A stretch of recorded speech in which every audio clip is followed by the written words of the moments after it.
So I'm extremely grateful for their contributions. And Union College, what do you think you're going to see from them? Yeah, this is probably the most complete team that we will have faced thus far this season. They throw the ball well, they run the ball well, they've got talent at the receiving position, they have talented running backs. The quarterback is a dual threat quarterback that we're going to have to keep him. Going to try to keep him bottled up as much as possible. But they attack you on the inside and the outside with the run and the pass, and they're pretty balanced offensively. So that's going to be a challenge for our defense that has had the opportunity to rise to their challenges in the past. And defensively, they come at you from all different angles. They'll be in a 4-man front. 3-man front, 5-man front, and they're going to throw a bunch of coverages at you. I would expect to see that from them, especially with us having a little bit younger quarterback, back there in Jake. But it's going to be important for us to take the pressure off of him and be able to control the clock and run the football with the guys that we have on offense.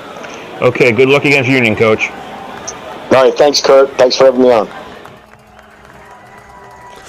And we'd like to thank Coach Isonier for sitting down with us. We'd like to remind you once again, you are listening to 91.5 FM WRPI Troy, coverage of Engineer football here from the East Campus of Athletic Village. Ed DeGuerin along with Kurt Stark bringing you all the action as RPI takes on Union. I was mentioning to you before the others, this is the last game for Union as they don't have a chance to go to the NCAAs, but you were saying they did not apply for the ECAC and RPI did. So if RPI wins, they may have a chance to go. That is correct. According to the ECAC website, as we had a little discombobulation getting on the air for you today. So according to the ECAC website, Union has not applied, so this is their last game. For RPI, they have applied, so there is a potential for a game next weekend. That is still to be determined, whether RPI wins or loses, what other teams do, so that's what's going to happen. Okay, so let's set you up here. We're in the 60s here in Troy. It is going to be overcast. We don't expect rain. It rained this morning. We expect rain later, but not rain during the game. Union won the toss. They deferred their selection to the second half. That'll be Union kicking off to RPI to start out today's game. Union left to right, RPI right to left across your radio dial.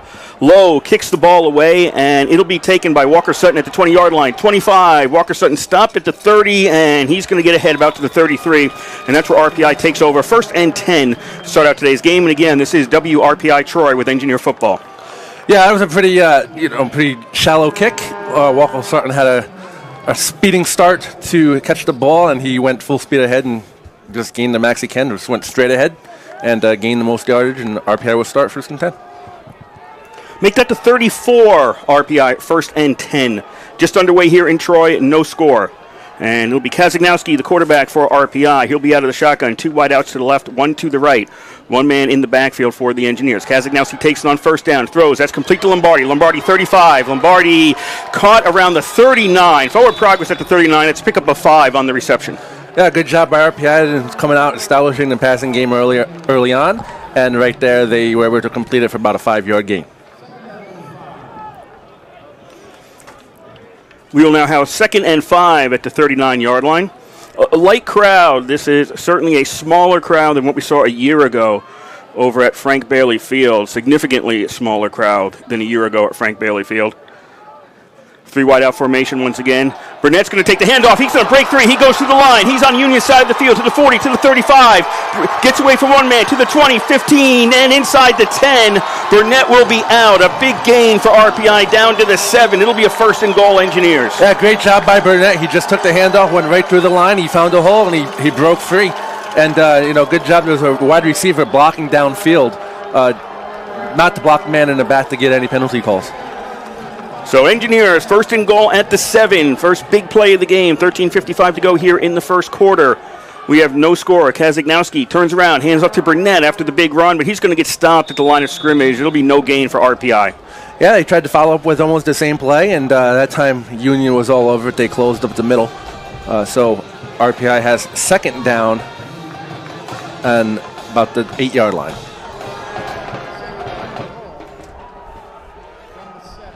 Second and goal for the Engineers. 3 wideouts to the left. Tight end Allison is on the right. Change in the backfield. Is that 36 or 26? It's 26. That's Ming in the backfield for RPI. So Ming is in the backfield to the left of Kazagnowski. As RPI trying to strike first in today's game. Union cross the line. They'll get back. No penalty. Throw by Kazagnowski. Walker Sutton has it, and Walker Sutton, is he in? And they're going to say no. He's down inside the 1. They'll say he touched before he got to the goal line. It'll be third and extremely short for RPI. That was a well-developed play. Walker Sutton coming in back towards the pass. He was just a little bit short. Getting into the end zone, has to stretch a little bit more to get that ball over the pylon. But third and goal on about the 1-inch line.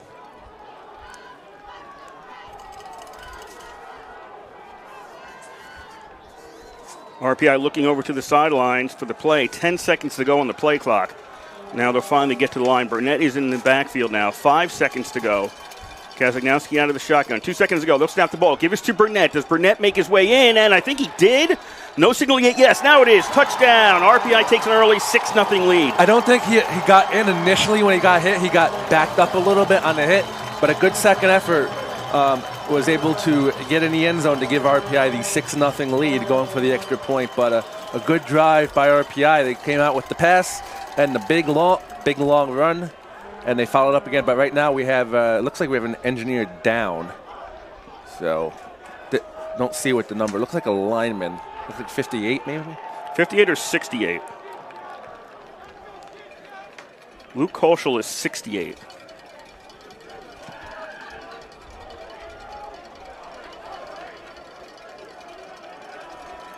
So he's being attended to. Again, there's 12:18 to go here, first quarter, 6-0. RPI takes a quick lead in the Dutchman Shoes Trophy game.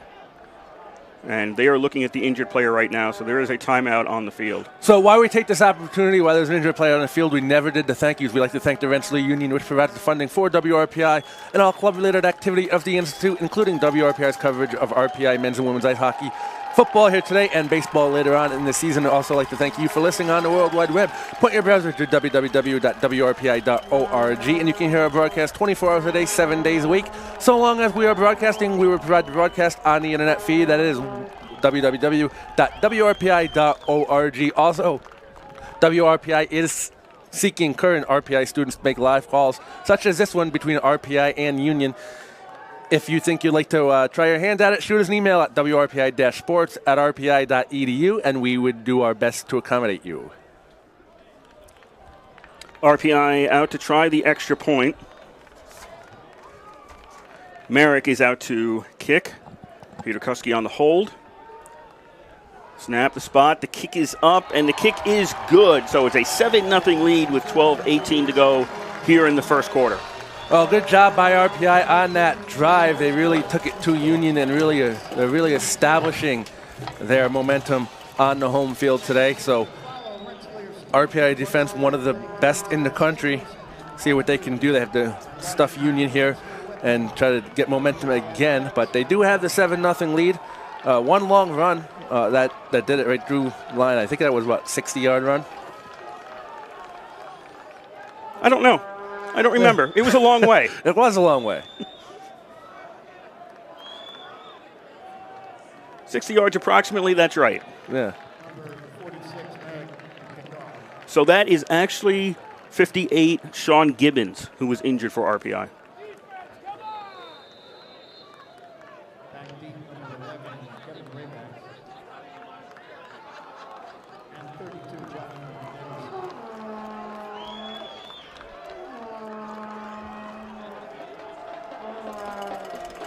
So Merrick tees the ball up at the 35-yard line. The Engineers with the 7-0 lead.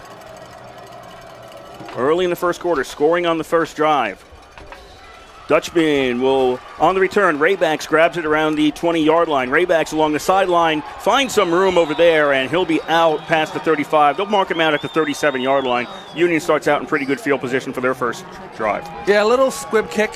I think Union was just lightly whining about a late hit, but it happened right in front of us and wasn't a late hit. He just fell out of bounds after being initially hit. Just a step in bounds. So referee's good job not listening to the Union coaches, trying to get the penalty. 12-13 left to play in the first. RPI leads Union by a score of 7-0. Both teams coming in 6-3 into this game. Union is 3-2 in the Liberty League, RPI 4-1. Union coming in with a 2-game losing streak. Pachetti, the quarterback, is going to hand off to Iribor on first down. He's going to run left, finds some room, and gets out to the 42-yard line. He gains 5 on that play. Yeah, and Iribor, last year at Frank Bailey Field, Iribor had a great day against the RPI defense, so RPI trying to shut him down this time. Second down and 5 at the 42-yard line. 2 receivers right, 1 to the left.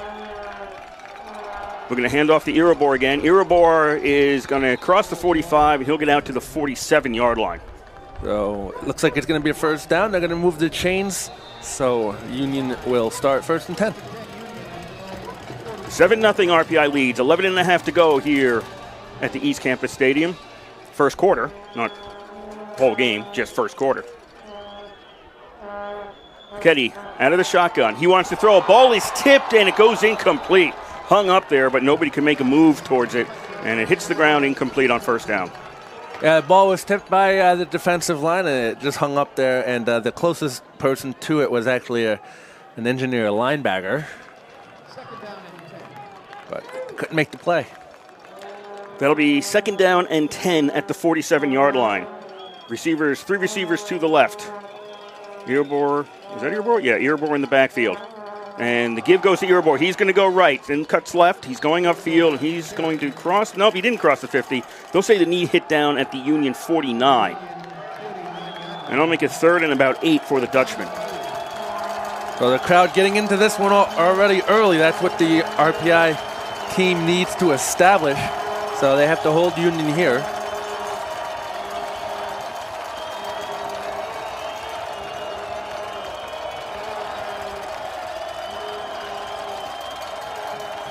They're going to put 4 receivers on the left. No, the tight end now, Cafaro, he's going to move over to the right, and we get a timeout, and that'll be Union calling a timeout.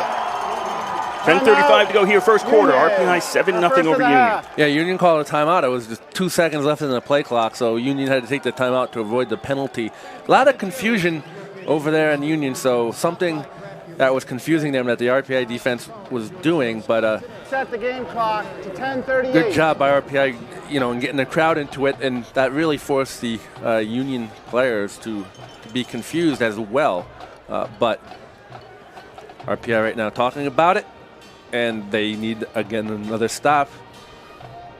I mean, they don't need to stop. It's only the first quarter, but they want to stop. Yes, they want the stop.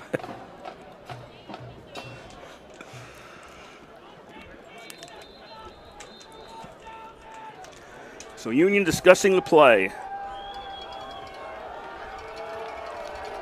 So we'll see if Union comes back in the same formation. Looks like it sort of looked like the tight end was out of position, and it didn't look like a planned motion play for the tight end. Right. I was talking about how they were going to have 4 receivers on the left, and then the tight end moved over to the right. So it's the same formation as before.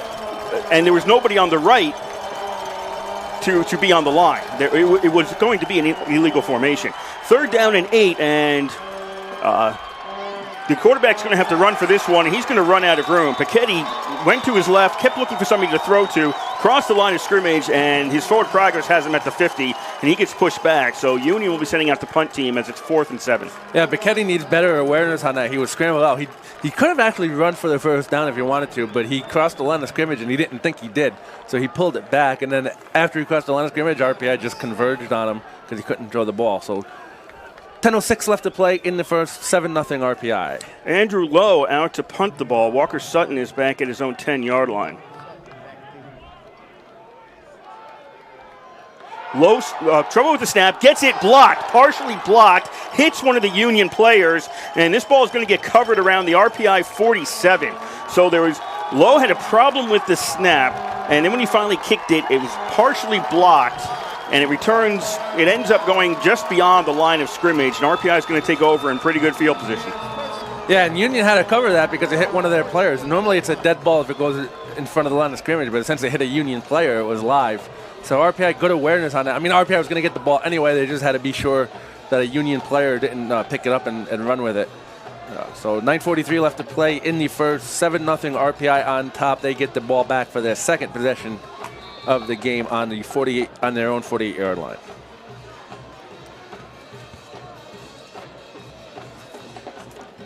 Engineers led by the quarterback, Jay Kazagnowski, the running back, Dylan Burnett. The wide receivers are DJ Palmer, Sterling Walker-Sutton, and Peter Lombardi. The tight end is Shane Allison. 1st and 10 Engineers at the 47. Ming takes a handoff, finds some room on the right side, crosses the 50, and forward progress gets him to the 48. Yeah, again, RPI just, going back to the same plays that they're used to. They're lining up on the shotgun formation and just doing the option up the middle. Worked the second play from scrimmage. Didn't work that time, but they got 5 yards out of it. RPI's offensive line, Danny Beckenhuis, Rick Nemboski, Thomas O'Lawson, Aiden Montero, and Luke Kolschel.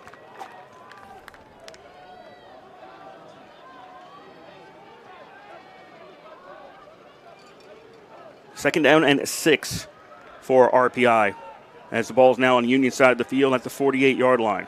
Actually, it's really a 5. It's second down and 5.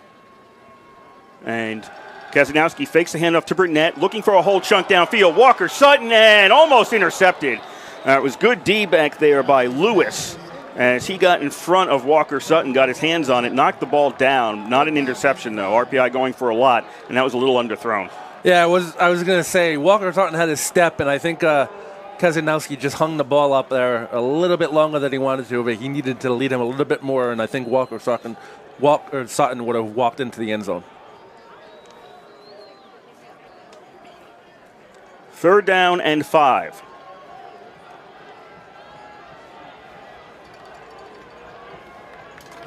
Ball at the Union 48. Engineers with a 7-0 lead. 3 receivers left, 1 to the right. Allison is the slot man on the left.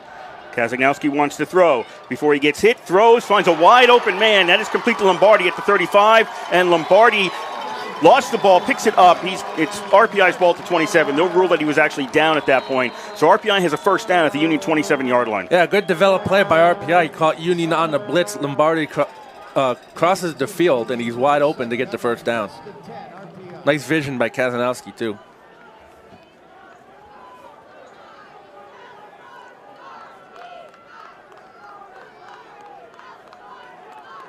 First and 10. With 8:15 to go in this first quarter. 7-0 RPI on top. RPI at the 27 of Union. They give us to Walker-Sutton, and he's going to have trouble finding any room here. He's only going to get 2 yards to the 25. And then the Union defense pushed him back. Yeah, Union did a good job closing that hole. So make sure that he didn't go anywhere on that play. Union line up front, Jack Flanagan, Dionis Polanco, and Ethan Vanderbrink. The linebackers are Austin St. Pierre, Jaden Duncan, Cole De Silva, and Spencer Goldstein. Cornerbacks are Christian Mays and Azaria Lewis, and the safeties are Devon Clement and Nathan Sullivan. 2nd down and 8, RPI at the 25-yard line. Flag out. Kevin Lynch, the referee, will get his first chance to tell us a penalty here. As the flags came out, play doesn't count. This is going to be a false start against RPI, and RPI was wondering why. It actually did look like Union crossed the neutral zone, but the linesman called the false start. But now they're talking about it. Perhaps it's not as clear cut. It's a false start. Offense, number 1, 5-yard penalty, 2nd down. Well, Fisonia wasn't happy with the initial call, neither of the crowd. But nonetheless, it's a 5-yard penalty. Ball backs up to the 30-yard line. Ball back to the 30-yard line. 2nd down and 15. 2nd and 13 with 7:20 to go here in the first quarter. Engineers up 7-0, their second possession of the game. Kazagnowski to throw, pass over the middle, complete to Walker-Sutton, but he stopped at the line of scrimmage, the original line of scrimmage for this series of downs, and that'll make it 3rd and 10 for RPI. Yeah, not a bad play call, but just well covered by the Union defense. Ball's at 27. That would be a 44-yard field goal, probably out of range, so you may actually be looking at 4-down territory here for RPI.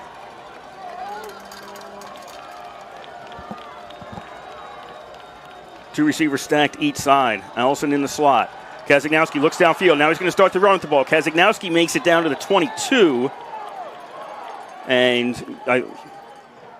sorry, my mistake. Union is signaling for a fourth down. That's what I thought they were signaling they have the ball. No, it's a fourth down. So a fourth and about 5, and I think this is still too far to kick. So RPI is going to keep the offense out there. Yeah, it looked like a design run by Kazagnowski as well.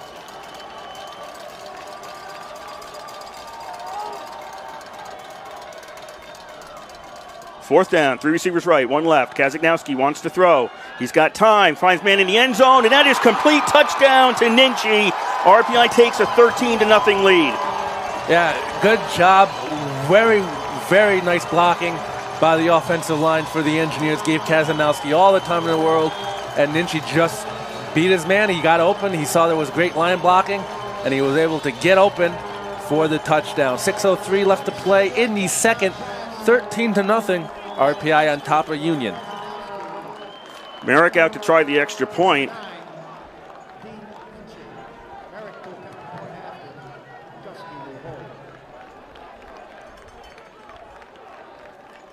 Snap. The spot's down. Kick is up. And the kick is good. Going actually against the wind, which is odd. Usually it blows the other way. 14-0 RPI leads with 6:03 to go in the first quarter. For RPI, this is an offensive explosion. I'm not joking. Compared to some of the games that they played this year, this is a lot of points early on. Well, I think early on, some of the games I've seen, they wanted to get to the run-pass option offense, a lot of misdirection with their runs. Wasn't working.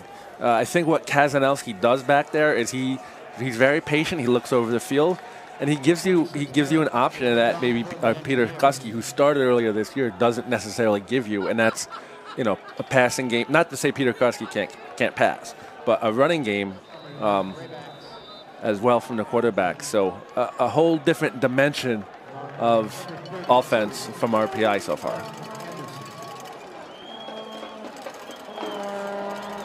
Merrick out to kick again.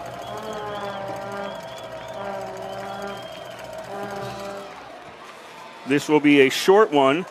It'll be taken on the far side by, Anderson. Anderson finds some room a little bit of room, and Anderson's going to be stopped at the 22-yard line. And that's where Union will take over. So Union, with their second possession of the game, they made it to about the RPI 50 on their first possession, but not able to do anything beyond that. Blocked punt gave RPI good field position, and then the Engineers came out for their second drive and ended up with a touchdown. Yeah, I'm just looking the handful of times RPI has scored more than 14 points in a game, and not very many this season. So. 4 times, and once just 2 points over. Yeah. Union 1st and 10 at their own 22, and Pichetti looks over to his right and ends up throwing the ball where it can't be caught, but it was still in bounds. A little dangerous there, as he did have a man. That was Dutchman, who was open on the right side, but by the time he noticed that, it was a little bit too late. So he overthrows everybody, and it's incomplete on first down for Union. So 5:51 left to play in the second. 14-0 RPI over Union. RPI just needs to keep up what they're doing. Second down, and they'll go to the ground this time. Fiore takes the handoff, and he goes left, and he'll make it out to the 26-yard line. So second, and we'll call it 6 for Union. Oh, now it's 3rd and 6. 3rd and 6, sorry. You used to coach football. You know how this works. Well, he didn't move the thing. Never trust the guy with dial-a-down. Yeah. Never trust the dial-a-down guy. Don't trust the scoreboard either. 3rd down and 6.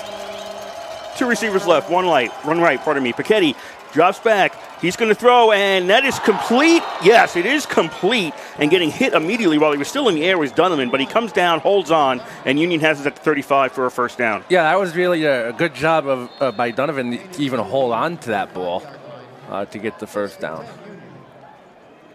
And I haven't coached football in 6 years. So. A lot have changed since then, right? Oh, yeah. First and 10, Union at the 35.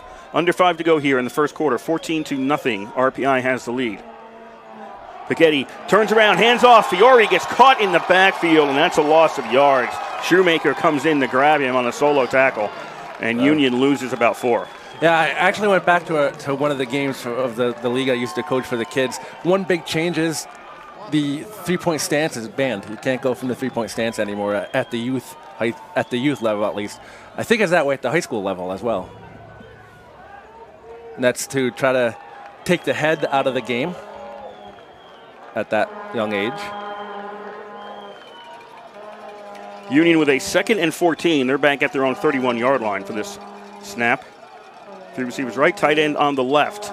And this will be a handoff. Fiore couldn't find anything to the right, now decides to head upfield, and he'll get stopped at the 35. So, 3rd down and 10 for Union. So RPI wants to stop here. Expect the pass.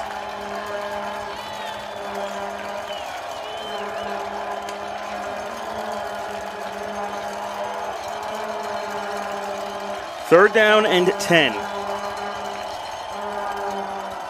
Piketty drops back, gets a man over the middle. That is Dunneman. Dunneman at the 35. Dunneman to the sideline, pushed out of bounds at the 40, and that's well short of a first down. They'll have him actually out near the 41, but they needed to get to the 45.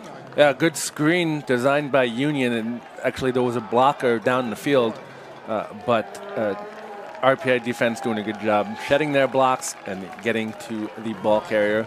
So the punt team is now coming out onto the field for Union.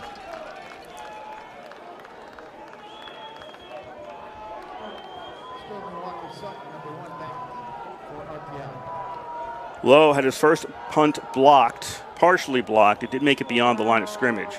Next punt just gets it away. Low kick. Walker Sutton is going to let this bounce, and it hits a Union player around the 15.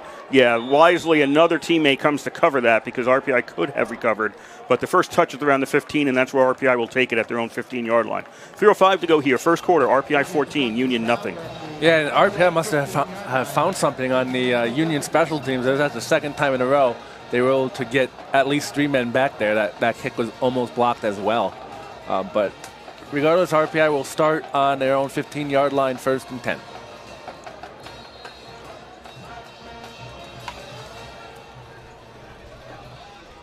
Engineers 2 drives, 2 touchdowns. Looking to go 3 for 3 here. Engineers will go on the ground on first down, and Burnett's actually going to lose a yard to the 14. Well, RPI pointed out the men that they're going to block, and then Union shifted after that, after RPI got set. So good job by Union to recognize that and to shift their men so the offensive linemen have to shift their blocks mid-play. 2nd and 11, ball at the 14-yard line for RPI. 3 wide out formation. Kazagnowski's going to roll to his right, looking downfield. Now he's got some pressure, and he'll throw that away over the head of Walker Sutton at about the 25-yard line. And RPI's got a 3rd and long. A good job by Kazagnowski to throw the ball away. He realized he wasn't going to get anywhere if he tucked it and ran it. And he realized his receiver was well covered, so he just threw that ball away. He was outside the tackles, and they regrouped 3rd and 12.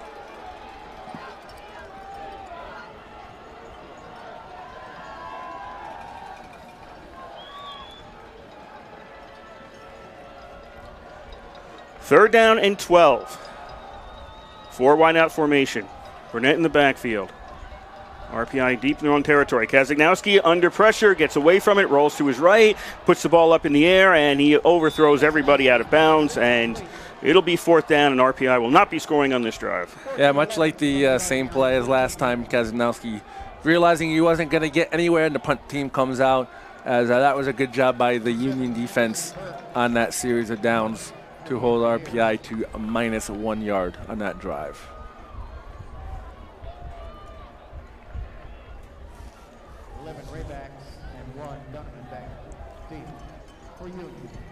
So for RPI, that is Burke back to punt.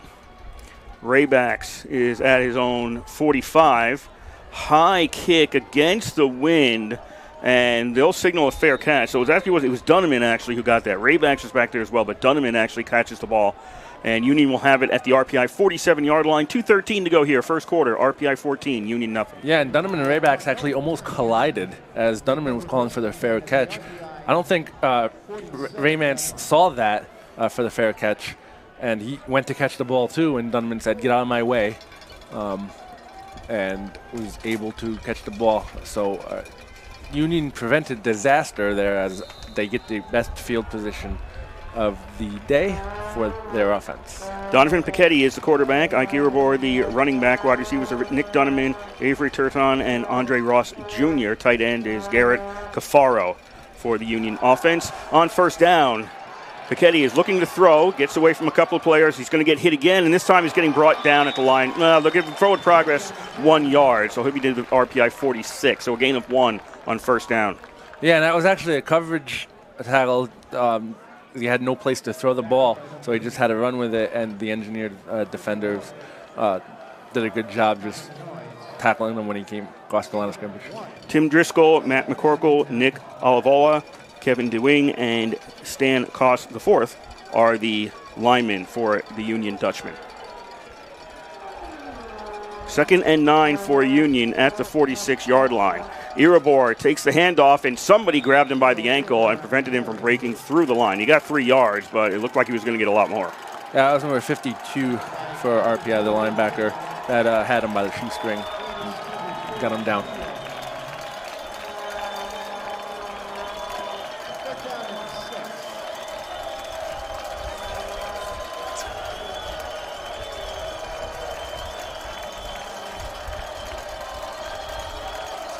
Third down at the 43-yard line for Union. 3rd down and 6 at the 43. Piketty scanning the field. He's got time. There's a 4-man rush. He'll get it off to Dunneman, but Dunneman is hit right away. Ball came loose. Now they're going to call incomplete.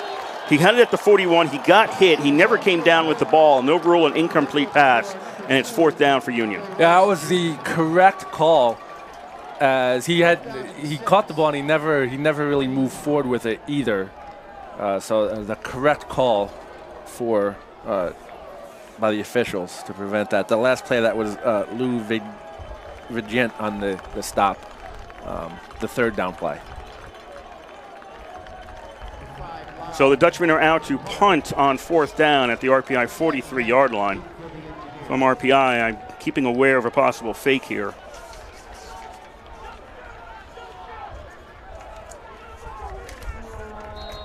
And we've got a whistle. Somebody called a timeout. I don't know what just happened. I think it might have been an official's timeout as Ralph Isernia was. Delay game on the offense. Delay of game against Union. Penalty. There we go. Still 4th down.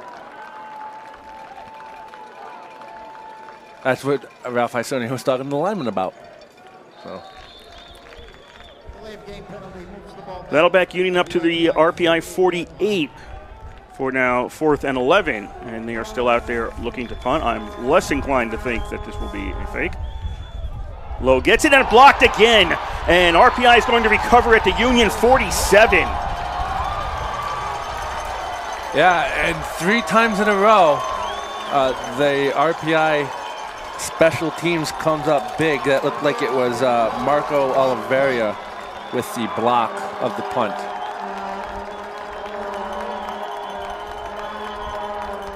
So that's the second block punt of the afternoon on 3 Union attempts. Even the 3rd attempt, RPI almost got there as well. So 40.8 seconds remaining, 14-0 RPI over Union. Engineers 1st and 10 at the Union 47, their best start today. And RPI going into the Wildcat on this one. That is not Kazagnowski back there taking the snap. That was Joshua Ahrens was in what is normally the quarterback position, took the snap, and he is stopped at the line of scrimmage on that rush. So Kazagnowski will now come back onto the field to play. Yeah, it almost looked like they wanted to change the wide side of the field the way that play was developed. Obviously you want to gain yards, but it looked like RPI, all their goal was to change the wide side of the field on that one. RPI does not have to run another play. It looks like they will not. And that will do it for the first quarter here in Troy. RPI leads 14-0. And really, RPI has, I mean, you throw around the term dominate a lot, but RPI really, really playing well and keeping Union at bay. 2 out of 3 block punts so far, 14-0, and a really good job by Kazanowski, and the defense is playing lights out. But a great job by RPI and Union. We'd also like to remind you, our listeners out there, tonight the hockey team returns to the field house to take on the Dartmouth Big Green. Of course, if you were listening to the hockey game yesterday, you left disappointed. RPI with the quick 2-0 lead over Harvard. Played a great second period, and the third period, not so great. So you might want to tell people who weren't there the end of how the story ends. Well, I was at the game last night. I was calling the game. So RPI got 2 goals in the second period, and it was a great second period. They scored 2 quick goals within a minute of each other. They came out, still kept up the pressure. Then Harvard got a questionable goal early on in the third period. RPI was never really able to match Harvard's intensity. They tied it up late with about 5 minutes left to play in the third. Then it went into overtime, and with the overtime format in the ECAC hockey with the 3-on-3, just too much talent on Harvard. RPI couldn't overcome it, and Harvard got the game-winning goal. So RPI versus Dartmouth, men's hockey, 7 o'clock. They drop the puck at the field house. A short walk from where we are at the East Campus Stadium, where the second quarter is about to begin. RPI leading 14-0 over Union. 15 minutes are on the board. RPI with a 2nd and 10. Give the handoff to Burnett. He goes left and let's call it about 4 yards out to the 43. So yeah, RPI trying to get that run game going again. It was going really well in the first couple possessions of the first quarter, and then it was really, Union did a good job adjusting to shut it down. RPI just trying to get it going again. RPI now with a 3rd and 6. 3 receivers to the right, 1 to the left. Burnett's the running back for the Engineers. Union crossed over, and they're going to get back in time, just barely. Kazagnowski brushes off some pressure, and now he throws. Walker Sutton is, he's got it, but he's at the 40, and he's never going to get a chance to get anywhere. No, that wasn't Walker Sutton. That was Palmer. DJ Palmer on the reception. Broken play, but Palmer just to get open, so do it again. 4th, and they're going to give him, 4th and 3. So the offense is going to stay out in the field as too far for a field goal, too short for a punt. I think it was Goldstein who was in on the tackle there for Union. So 4th and 3 at the 40. RPI's offense, you got 22 seconds on the play clock. The offense is staying out there. It's a rivalry game. You're 6 and 3. Your NCAA hopes are gone for both teams. Neither team's going to make it. So why not go for it here, a 4th and 3 at the opposition 40. And Kazagnowski looks over to the sideline with 2 seconds left, and RPI going to take a timeout or a delay of game. They took a delay of game. So they were never intending, actually, to run this play, just seeing if they can pull Union offside. They'll back up 5, and 19, the punt unit will be going out onto the field. 4th down. Yeah, no, and it's actually good, smart by Isonia to take the delay of game instead of using a timeout. Give you more room to punt, and you still have your timeout. Take it this early in the second quarter. You don't want to waste it. You're up 14-0 anyway, so.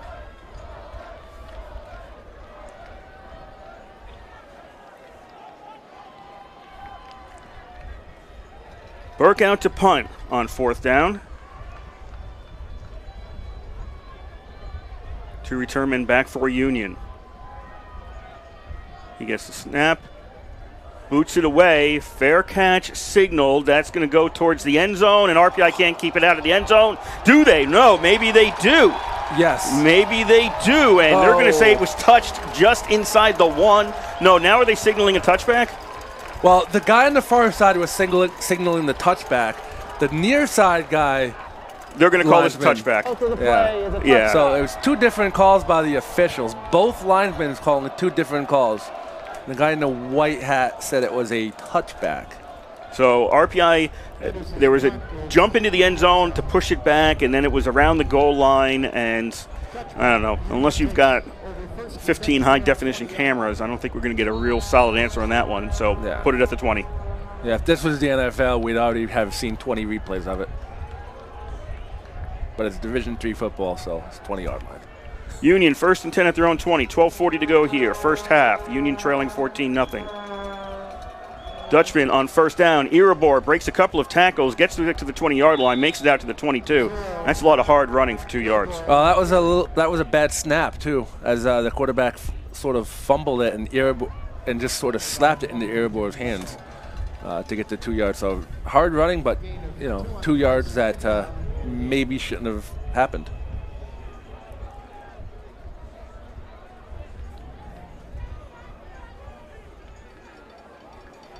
Second down and 8 for Union at the 22-yard line. They've been having trouble getting the offense going. Pachetti has to go out of the pocket, throws, and he was looking for Dunneman, and that's incomplete. Yeah, he just led Dunneman a little bit too far. Dunneman was open, just unable to close on the ball. So Union has a third down.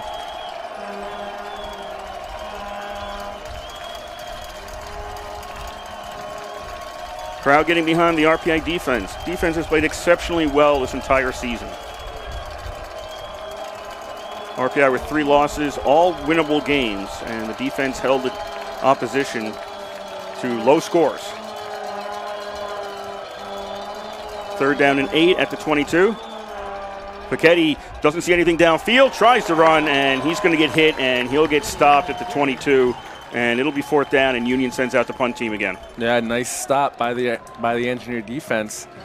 So the fourth punt attempt for Union, the 3 of them were blocked. If I was RPI, I don't know if I would put anybody back there. I'd just send everybody. You're getting there anyway. Might as well rush everybody. You can. Union's punted 3 times on 3 possessions. RPI not as much pressure this time, but not a particularly good kick. As Lowe's going to get a Union bounce on this, and it'll be stopped at the RPI 46. So it was a low kick, but a good bounce, and the ball goes to the RPI 46-yard line. 11:15 to go here, first half. RPI 14, Union nothing. Yeah, RPI didn't rush that time. They maybe wanted to see what the punter could actually do, just in case, they, in a tight game, a little later on, they need to see it. But that was a very low kick and not a particularly good one, but RPI didn't rush that either.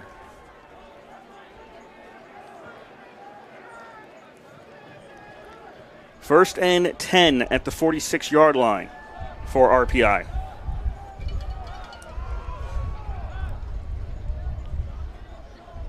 Engineers. Kazagnowski, this looks like a designed run, and he's going to get across the 50 out to the 49. Yeah, totally designed run for Kazagnowski, as he was faking a handoff, but there was nobody coming and get the ball, so he was able to run through the line. So then they get a 2nd and 5.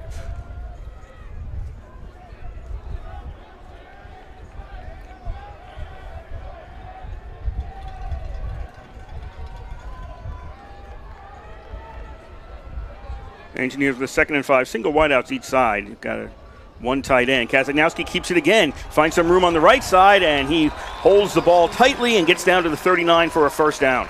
Yeah, 2 design runs right there by Kazagnowski, so maybe the offensive coordinators for RPI see something. And Kazagnowski has the ability to run the ball, as we've seen, so first down for RPI. First and 10 for the Engineers at the Union 39-yard line. 14-0 RPI leads, 10:15 to go in the first half. RPI is going to bunch everybody up close. Most of the receivers are on the left right now. Ninchi's alone on the right. Now Walker Sutton goes into the backfield. Fake the pitch to Walker Sutton. Kazagnowski now looks to his right. Pass, that is complete. And it's taken by Palmer inside the 30, and that'll be another first down. Yeah, nice job by Palmer to get the foot down. And he got absolutely leveled by the Union cornerback. But good job holding on to the ball and getting the first down. First and 10 RPI at the 28-yard line. 28 on Union side of the field. 14-0 RPI leads. Well, it's Connor McVeigh who had the hit out of bounds. 2 receivers each side. Kazagnowski scans the field. Now over the middle to Ninchi. Ninchi gets grabbed immediately and doesn't get much, if anything. De Silva was right on top of him, and that's about a yard gain. The way it was thrown, it was almost looked like it wasn't intended for Ninchi. It almost looked like Ninchi was cutting into the middle of the field, and he just reached up for the ball. Almost looked like it wasn't intended for him, as the ball was thrown really hard for 3 yards. So.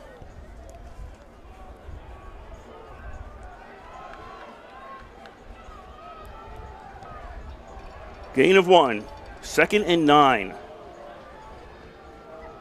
As RPI stacks 2 receivers each side. Kazagnowski takes the ball. He's got a hole. Kazagnowski to the 20, and he's got another first down as his knee hit at the 17. Yeah, good job by Kazagnowski and running the ball on that. Again, the fakes and the designed runs are really giving Union fits down there. It's just Kazagnowski has to be careful the way he carries the ball. He could lose it the way he's carrying it, like a loaf of bread.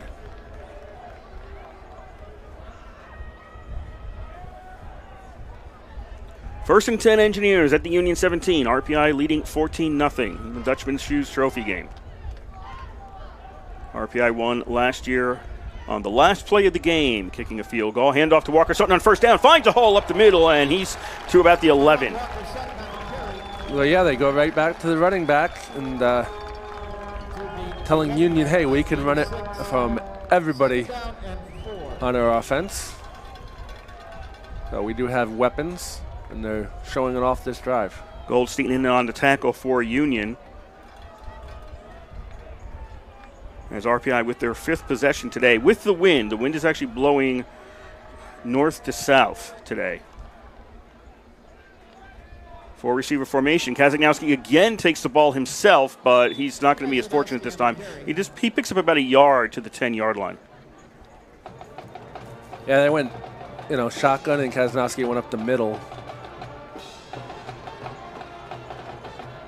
So there was nobody in the backfield for that one as well. So see what RPI comes out with on 3rd down and on the 10-yard line of Union. 3rd down and about 3 for RPI. Allison is a slot back. Kazagnowski has no running back with him in the backfield. They're going to throw end zone, and Palmer turned around. I think Palmer was supposed to go to the corner, but he turned around, and that was the wrong position. Looks like a miscommunication, incomplete on 3rd down. Yeah, the way it was thrown, it was supposed to be a post to the corner, and Palmer decided that he was much better off turning around, but didn't tell Kazagnowski that, so RPI will go attempt for the field goal.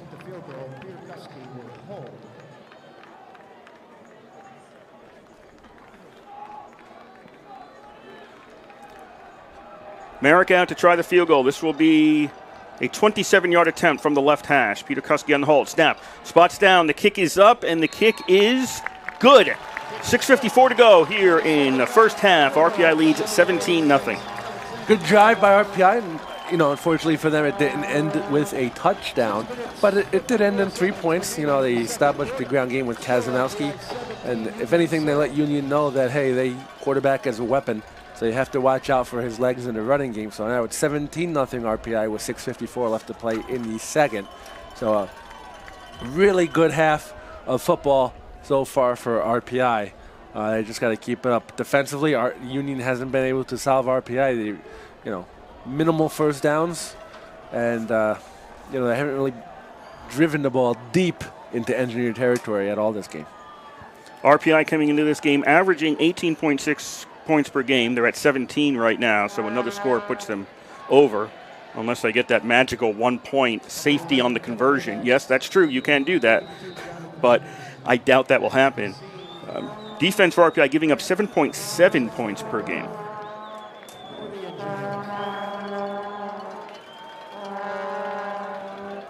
You can get a 4-point field goal, too. You know how to do that? I'll tell you how to do that. I'm going to love to hear this. Merrick boots the ball away. Raybacks takes it around the 5, 10, moves into the middle of the field, 15, and hit before he gets to the 20-yard line, and it'll be Union taking over at their own 19. So, yeah, there's a Does a rule, I mean, it very rare happens. I think it only happened once in the history of football. But if you have the ball inside, a minute or so of the either half, you can on the kickoff, you can fair catch the kickoff, and where you catch it, you can attempt a field goal. Nobody rushes. Okay, you're talking about the free kick? Not in college. Okay. First and 10 at the 19-yard line for Union. Irabor, maybe 2 yards out to the 21-yard line, ran left and didn't find a whole lot of open space. Yeah, so, Union, they need to find something offensively to go on, but RPI is shutting them down. Much like you shut me down with the free kick. Well, okay, so we thought there was a game, and I'm dating myself, probably 15 years ago, second down and about 8, and Picchetti's going to pass. That is complete, and this will be a first down for Union as they find Dutchman on the far side, and he's out to the 32. Probably 15 years ago, this was at 86 Field, where a situation like that happened, and I forget who I was on the air with, but we were both thinking that of a free kick, and then somebody in the box pointed out, no, in college you can't do the free kick, because we remembered it from the NFL. But anyway, if you convert that in NFL, it's 4 points. I was going to say that you coached high school or lower levels where they do have that. Yes. First and 10, Union at the 32. 17-0, RPI leads here in the first half. And Picchetti, under pressure, gets hit, throws it away, batted down by the defense around the 30-yard line. Dutchman was the intended receiver, and that goes incomplete. Yeah, great coverage by RPI to bat down, and we're going to get a time. Is this an official's timeout? Lions is slow to get off the field, so the officials have stopped the clock with 5.5 to go in the first half. Okay. So great coverage by the Engineers defense on that. Didn't prevent anything from happening. And that RPI defense, Amanchi Kwankwo, Brian McNeil, and Josh Cohen are up front. C.J. Schumacher, Cole McGrath, Joe Diptula, and Connor Noyes in the middle. Cornerbacks are C.J. Lyons and Carlos Davis, and the safeties are Spencer Brockdorf and Jimmy Leblow. A lot of grad students and seniors on that defense for RPI. And it was actually the Lions who broke up that pass. On second down and 10, Irabor takes the handoff, and he stopped. If he's lucky, he got a yard on that. Nope, he didn't. He's going to be stopped at the line of scrimmage, and that sets up 3rd and 10 for Union. So again, Union just needs to establish some sort of offense. RPI doing a good job taking Union out of their game right now. So crowd getting into it again. 3rd down and 10 at the 32. Single receiver left, 2 to the right, and Picchetti gets the pass away right before he's about to get hit, out to the 40, and down to the 45-yard line goes Irabor, and that'll be a first down for the Dutchman. Yeah, design screen pass to Irabor, and it worked wonders. That was one of the longest plays from scrimmage that Union has had today.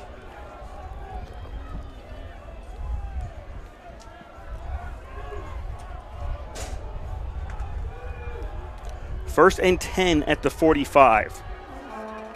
4:28 to go in the half. 17-0, Union on top. Give us to Irabor, and he stopped at the line of scrimmage. Nope, that wasn't Irabor, pardon me. No, that was Fiore.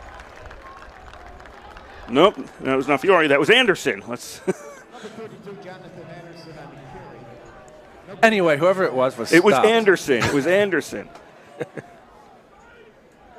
Anderson on the carry for Union. Stopped at the line of scrimmage.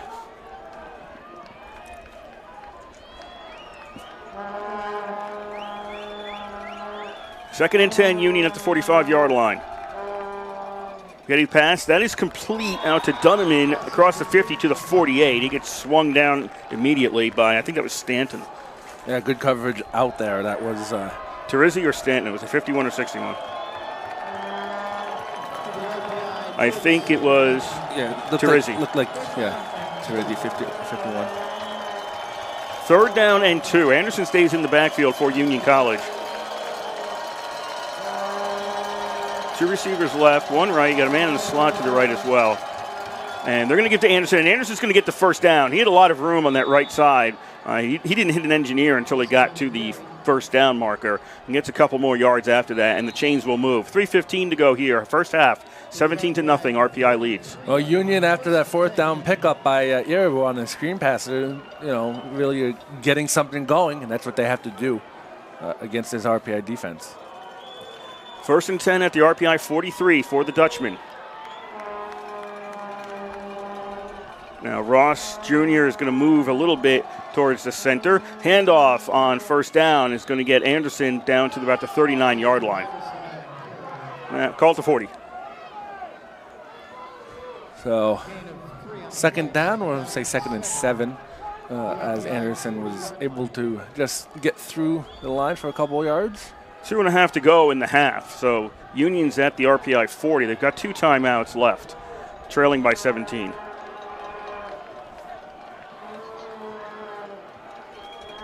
2nd and 7, and okay, he's going to keep it himself, and he'll get stopped at about the 37-yard line. Yeah, and Anderson looks like he's injured, so there'll be an official timeout on the field with 2:10 to go in the half. Looks like with this drive, this is the deepest Union has been in RPI territory so far this game.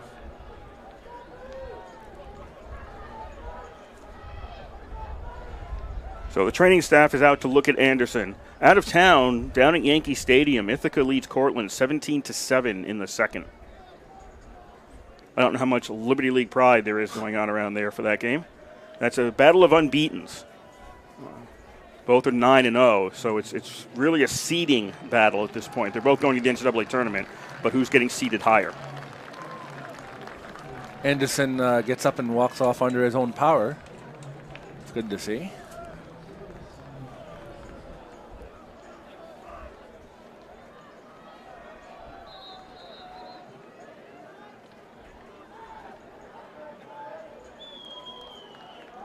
Down and 4 for Union at the RPI 37-yard line. He walks off to the other side. They'll take a look at him, and it'll be 3rd down and 4 for Union at the RPI 37. Clock is running, 2:05 to go in the half.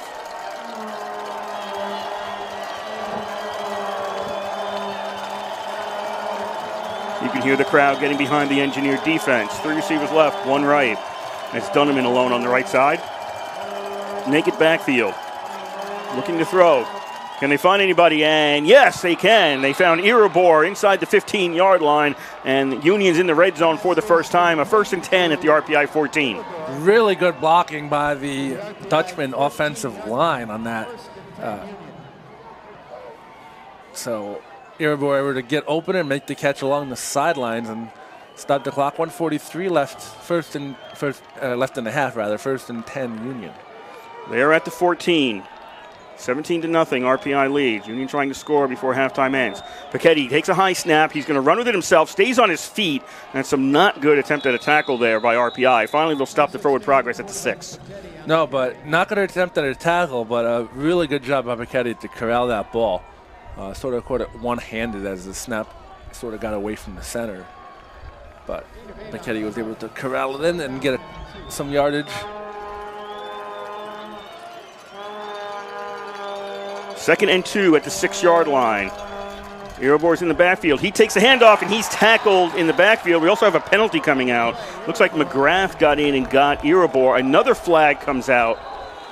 So there was a first flag, now a second flag, after it was going to be a loss of yards on the tackle, but how does this all get sorted out? The second one's going to be an unsportsmanlike conduct. There was an RPI defender on top of a Union Dutchman lineman, so I don't know which way the call's going to go. But that's what they're going to get the second one for.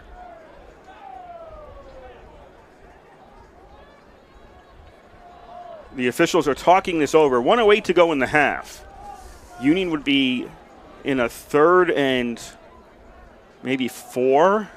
It looked like Matt McCorkle down there, the lineman for Union, after the lineman threw the flag for the second penalty, said, "Hey, what are you calling on?" So I don't know if didn't see who he was tied up with. So the officials are still talking this over. Ralph Izernia in the ear. There's 5 officials talking about it. Ralph Izernia is in the ear of the side judge.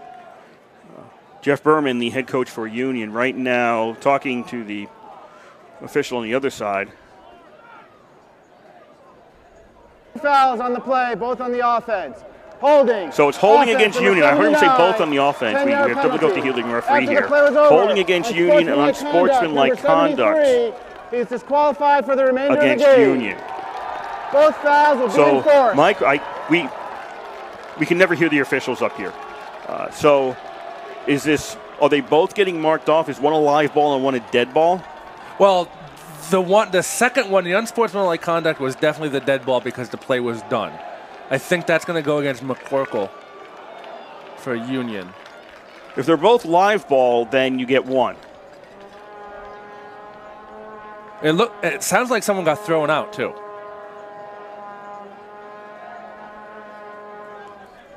So the ball would have been around the 8. Where are they going to mark this back to? Of course. So they're going past the 18. If they go to the 33, and that's what happened. So they're going to go out to about the 31. Okay, so both penalties will get called. The holding is a live ball penalty, and then the unsportsmanlike is a dead ball, so they both get marked off against Union. So it's out to the 31 right now for Union, but they should get the down back. There should be second down. It is. Yeah. So the scoreboard has to change. That's correct. The scoreboard says third, but the dial-it down says second. It is second down. Second and 27 back at the 31. So the clock is running.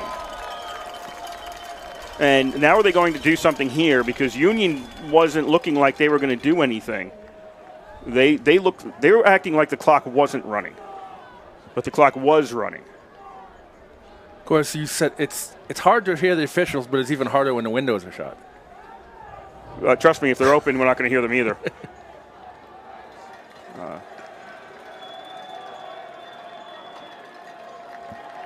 So there's 51.8 seconds on the scoreboard. They've reset to the 25-second clock, and the clock is starting. So the Union lost a lot of time there. They didn't seem to be ready, and now is Union taking a timeout. Yeah. So the officials are now talking. Maybe they're going to check the clock again.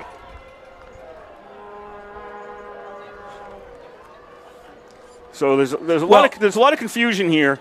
I don't think Union was expecting the clock to run, but it did have to run. Clock to 108. Well, I think they're saying, okay, if the clock is running, put some time back on the play clock. Because with the dead ball, the play clock shouldn't have been running, which was. Now they reset the clock. Now we're at 1:05 to go. So they went back to where the clock was when the penalties were called. Second down and 27 at the 31. Pichetti back to throw. Pass. That is complete down to the 8-yard line to the 5, and that's a touchdown. Turton gets the completion, and he's in for the touchdown. 2 RPI defenders back there, and they kind of went after each other, and Turton gets free, and Union gets on the board with 6. So after all that, Union gets a touchdown out of it. And another flag on the play, with a late flag. So we get a late flag after the touchdown happened. So the touchdown is going to count regardless if it's on the offense or the defense.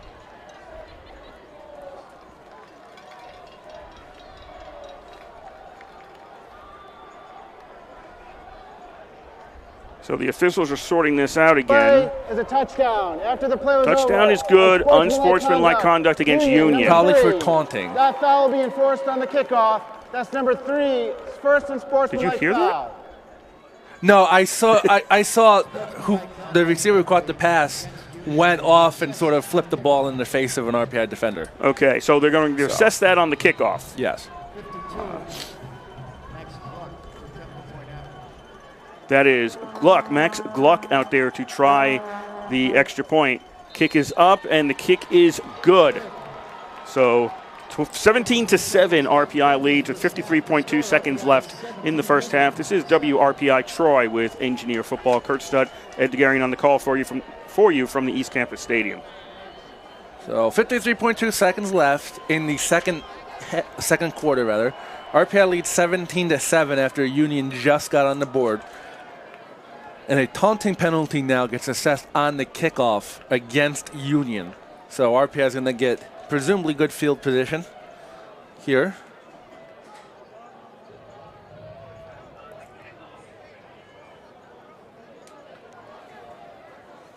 So the unsportsmanlike conduct taunting penalty against Union. Well, let's see if this makes a difference. Yeah. RPI has 3 timeouts left. Well, all 3. Oh yeah, they set the Union set the tee on the 35-yard line. The referee said not so fast, move it back to the 20. So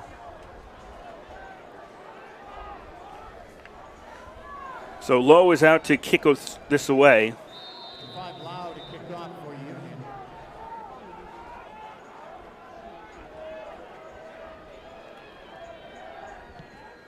And a line drive kick taken at the 28-yard line. And to the 45, to the 50, and head over heels. Flag comes out on the return, as that was Goldsmith on the return for RPI.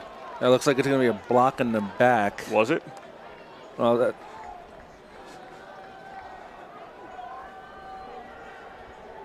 I'm trusting your expert judgment.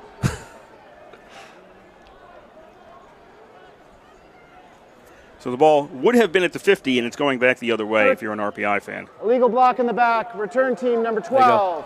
10-yard penalty. First down RPI. It's like I was an official or something too. Against RPI.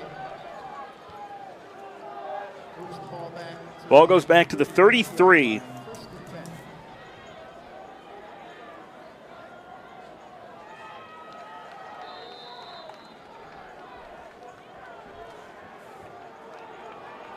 RPI up by 10. A little over 47 seconds left in the half.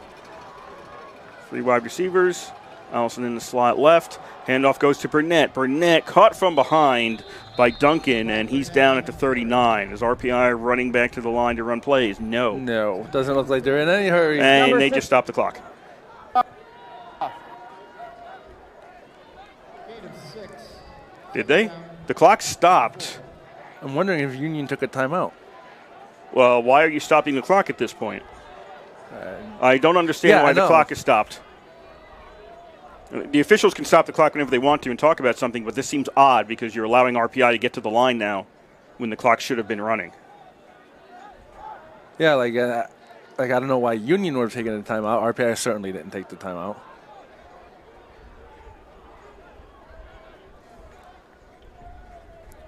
So Kevin Lynch is our referee. He maybe Off. Under 1 minute.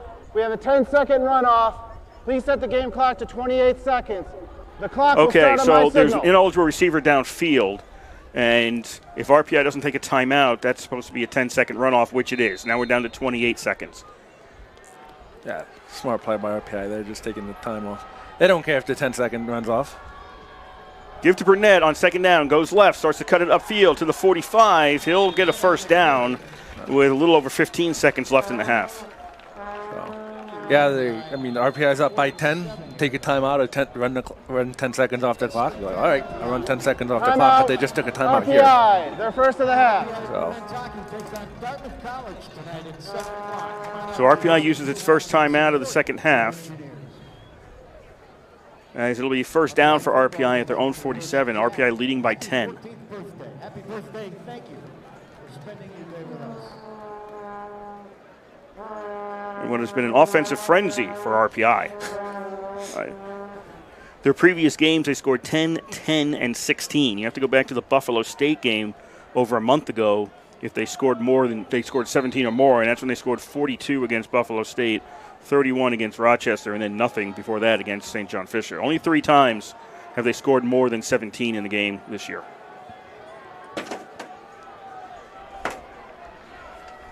First and 10 at the 47, their own side for RPI. Time running out on the first half.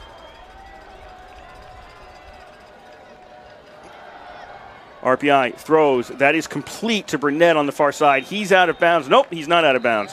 They'll say the forward progress stopped inbounds. RPI calls a timeout with 8.4 seconds to go. Timeout. RPI. Your RPI, you could probably Second get and two a half. plays in here, depending on how long the first one goes. Yeah, RPI trying to put more points on the board. I mean, Fans, don't forget, at halftime, why not try if you can? But you're up by 10. Please set the game clock to Union 9 will get the ball to seconds. start the second half. RPI, or Union, pardon me, won the toss, and they deferred their selection to the second half. Do plays. Well, they put 0.3 seconds left on the clock. There was 8.7, now there's 9. Not a huge difference, but it can make a difference.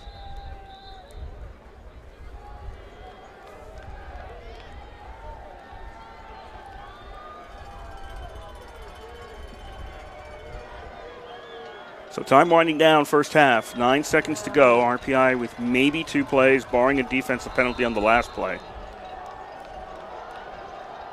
4 wide receiver formation. Burnett in the backfield. Lombardi goes in motion. He'll move over to the right now. Kazagnowski looking downfield, pulls the ball down. He was going to throw. Now he starts to run with it, and he's going to get stopped at the 44 with 1.7 seconds left. RPI calls a timeout. So 1 play left. 1 chance at the end zone for RPI before the half ends. Time out of the half. Yeah, I mean, if you're Union too, you got to know that this is going to the end zone. So, you know, you rush your 3 guys and you put everybody else back there. You know, and give it. Hey, if RPI wants to go take the middle of the field and try to run it in, let them. I mean, they're the ones that need a touchdown, and you're the ones that need to stop. So, you know, you have all your guys back there. So just let them take it if they want it. But the most important thing is to stop them from getting in the end zone.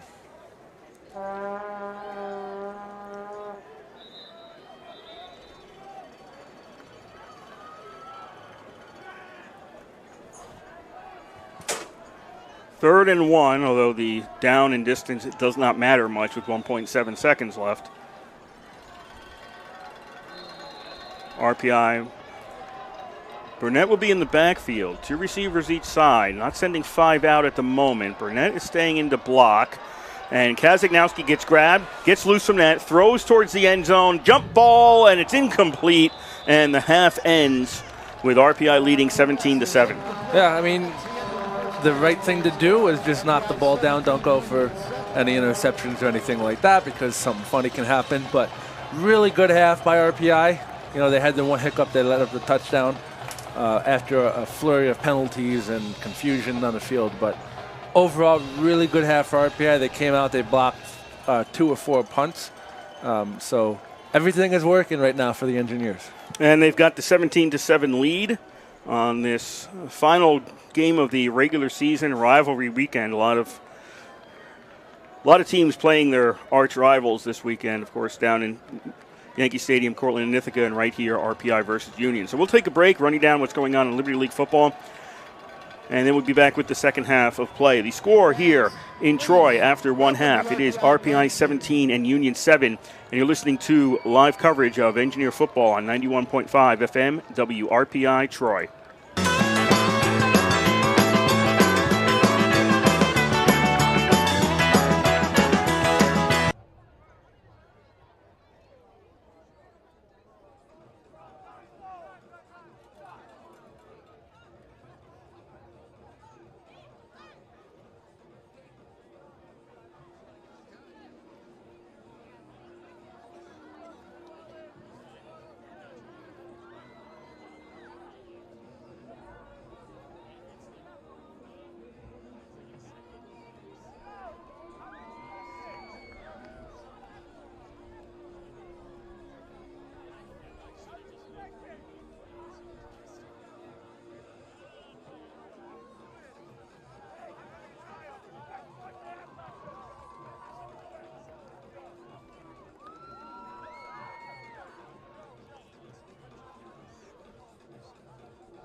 The RPI dance team.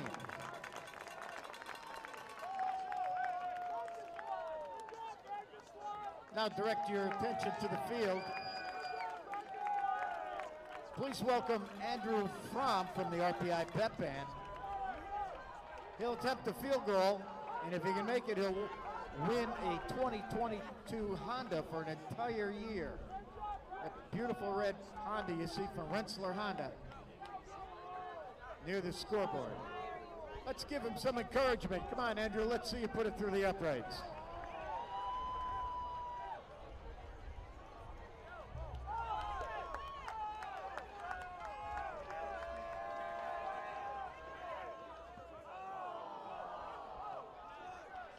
That's as close as we've come. Nice try, Andrew.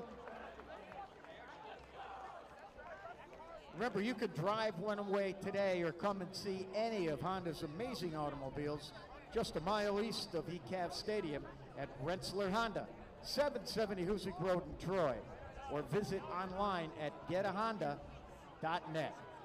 Come experience why Rensselaer Honda is simply better. And now let's welcome the RPI cheer team.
RPI cheer team. And now please welcome the pep band and President Schmidt and Lynn Schmidt to the field.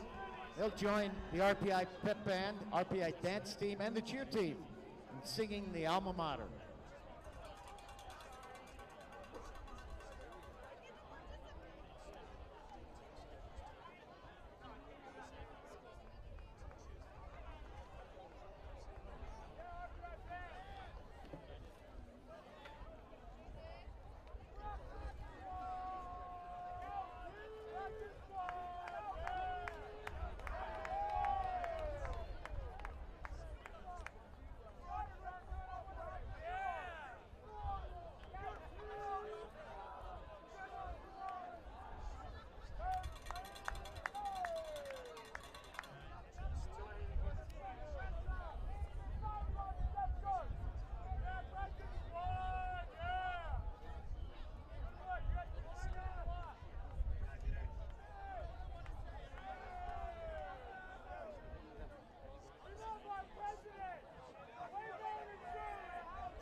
didn't set it up. I don't know why I didn't set it up, but so I'm trying to set it up. I did get it plugged in, but just some housekeeping for you. There was an ejection in that flurry of penalties.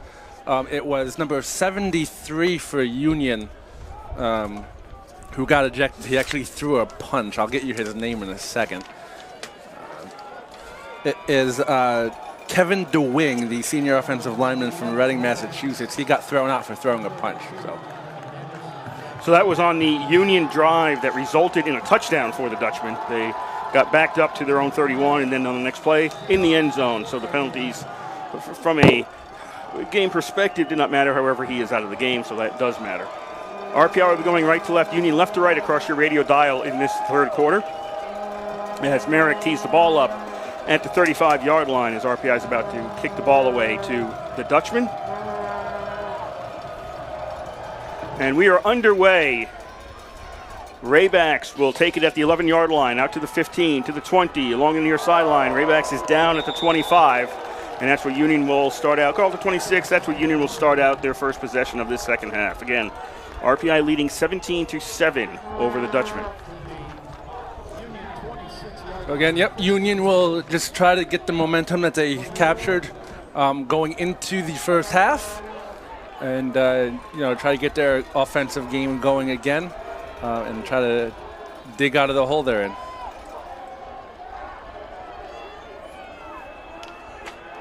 "26-yard line, 1st and 10. Pichetti has his team out there. 2 receivers to the right, 1 to the left, as we are underway in quarter number 3. And handoff goes to Irabor. He's going to run to the right, and he's going to run out of bounds. Basically ran out of room before he could turn the corner and loses a yard back to the 25. So again, RPI defense trying to adjust to the halftime adjustments, and looking pretty good there. 2nd and 11 back at the 25. 2 receivers to the right.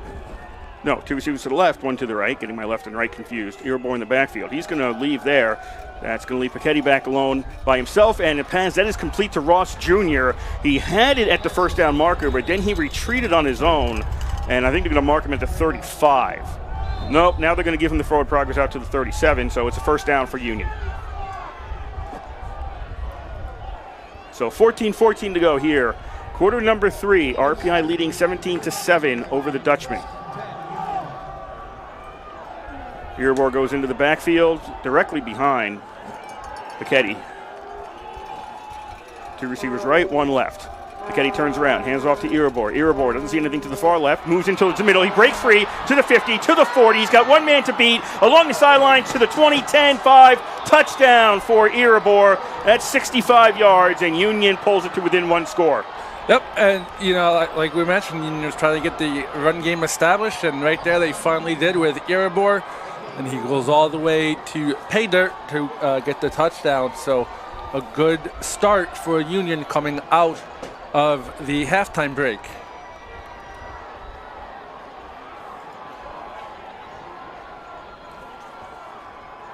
So Union, Gluck is going to try the extra point. Snap spot, kick is blocked. That's a live ball, and it's picked up, and there's a mosh of players, and where did the mosh end up? Did it go into the end zone? Where's the ball? No, they're going to say no.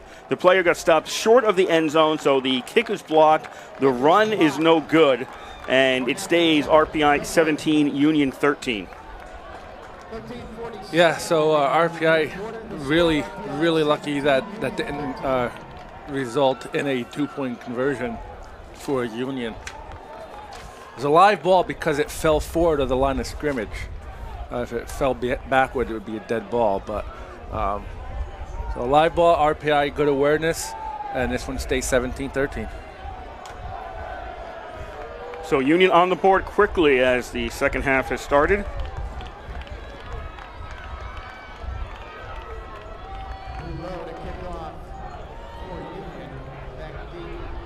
RPI has now given up beyond their average of a little less, I should say, than 8 points per game. As Union has 13 on the board.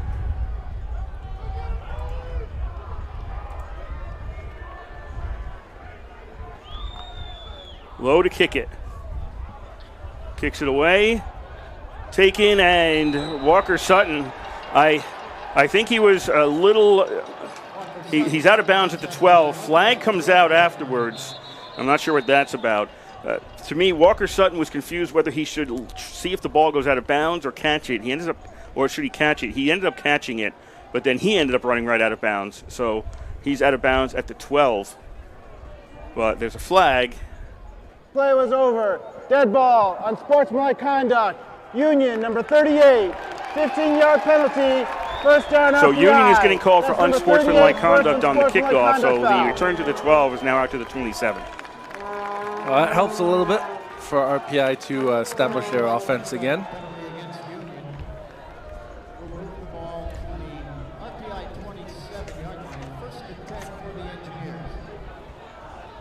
Finally got my live stats up, Kurt. Excellent work. There was a day when they gave you printouts to tell you what happened in each quarter. That day's long gone. You're expected to have live stats available. 3 receivers to the left for RPI. Man in the slot on that side as well. Burnett takes the handoff. Burnett finds a hole, and he's out to the 35. Picks up 8.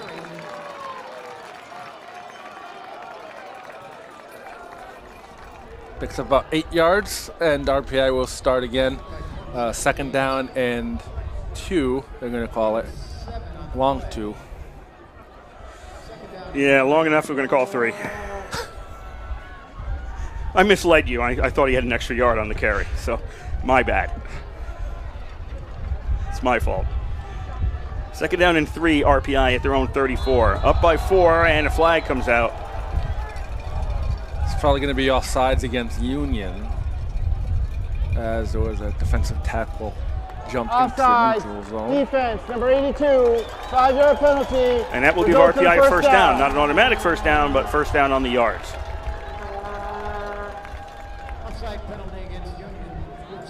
So the ball goes out to the 39-yard line of RPI. We have 13, a little over 13 to go here in the third quarter. RPI 17, Union 13.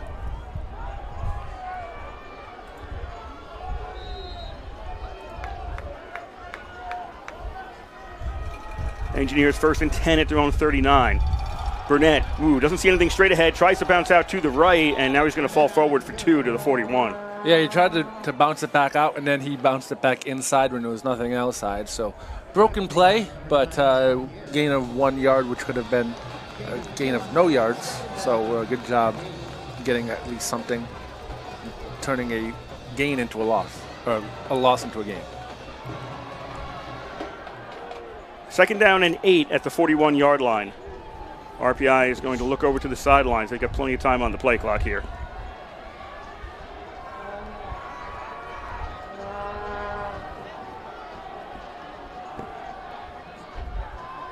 Two receivers each side for the Engineers on second and 8.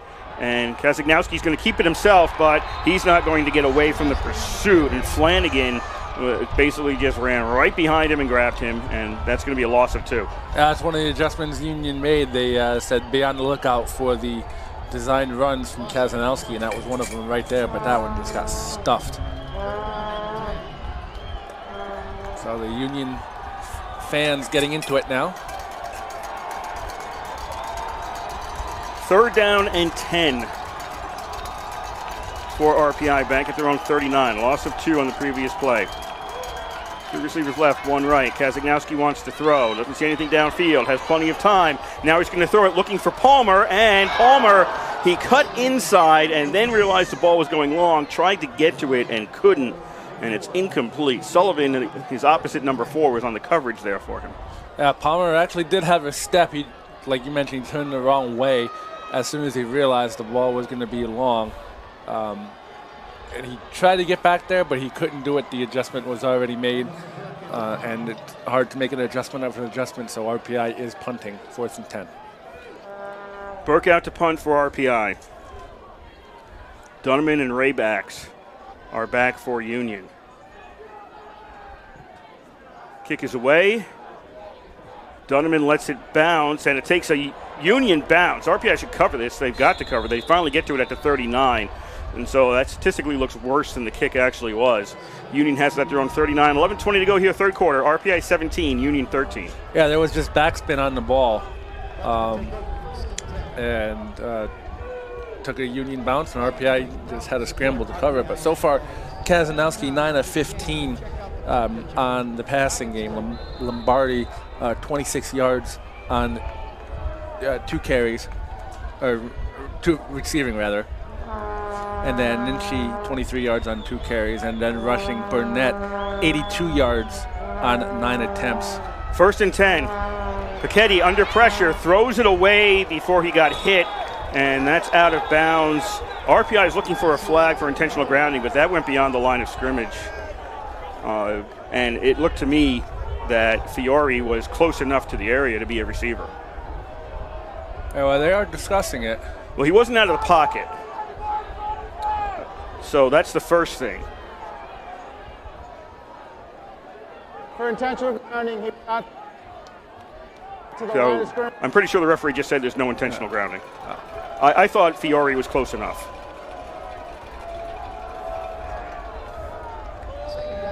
So incomplete on 1st down for Union. 2nd down and 10 as they have it at their own 39. They're on the right hash, and they're putting all the receivers on the short side. That's the right side. And Irabor takes the handoff, goes left, cuts it upfield. He had the big run for the touchdown. He'll get stopped at the 44 this time after a +5. Yeah, so again, Irabor 87 yards on 10 attempts. And the long there was 63 yarders. So 87 yards, but deceiving stat. 3rd down and 5 at the 44 for Union. Single receivers each side. Paquetti throws over the middle. That is complete, breaking a tackle and getting into the RPI side of the field down to the 36-yard line. That was Cafaro. Yeah, Cafaro looks like they just had a Number 54 has tight to go end out for screen play set to up. a helmet off. And nobody picked him up. And he was able to get right in the middle and gain some yards. 37, they'll say. 1st and 10 for Union. 10:25 to go here. 3rd quarter. RPI 17, Union 13. RPI got out to a 17-0 lead, but Union has scored touchdowns on their last 2 possessions. The last possession of the first half, first possession of the second half. And Union driving now. Paquetti's going to throw along the sidelines, and that is out of bounds, I believe. Dunneman caught it, but he was out of bounds. So, incomplete pass. Yeah, and that ball was sort of drifting towards the sideline, so a good job by Dunneman to catch the ball, but he just ran out of real estate to keep his feet in bounds.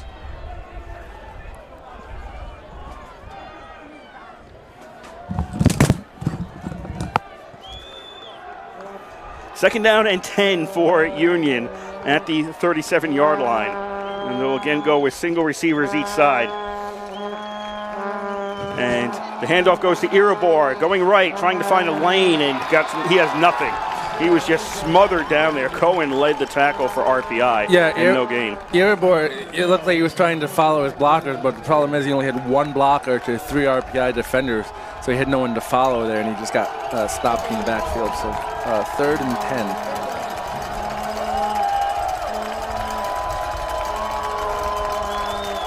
Dutchman, 20 seconds left on the play clock. Looking to the sidelines on this 3rd and 10 play. Scoreboard is employing the fans for RPI to make some noise to support the RPI defense. 3 receiver set, 2 to the left for Union. And Paquetti going to throw downfield, looking towards the end zone, knocked away by the D. Just knocked away by the defenseman. That really looked like touchdown was going to happen there, and it looks to me like that was Davis who got a hand in there. Well, the ball was underthrown too slightly, which allowed Davis to get that hand in there. Had Paquetti let him a little bit more, that was an easy touchdown. I think that was Ross Jr. was the intended receiver. But Davis just, I thought right before the hand got in there that was going to be a touchdown. Yeah.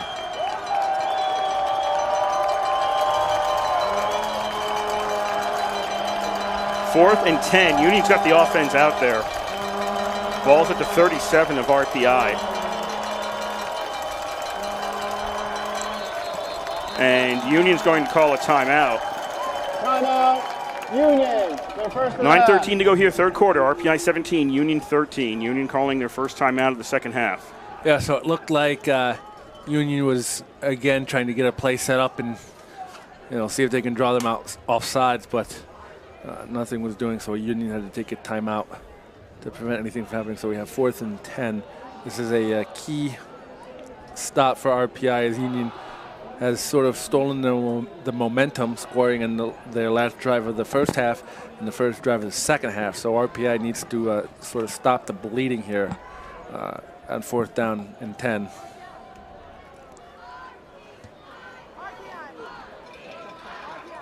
You have a close game.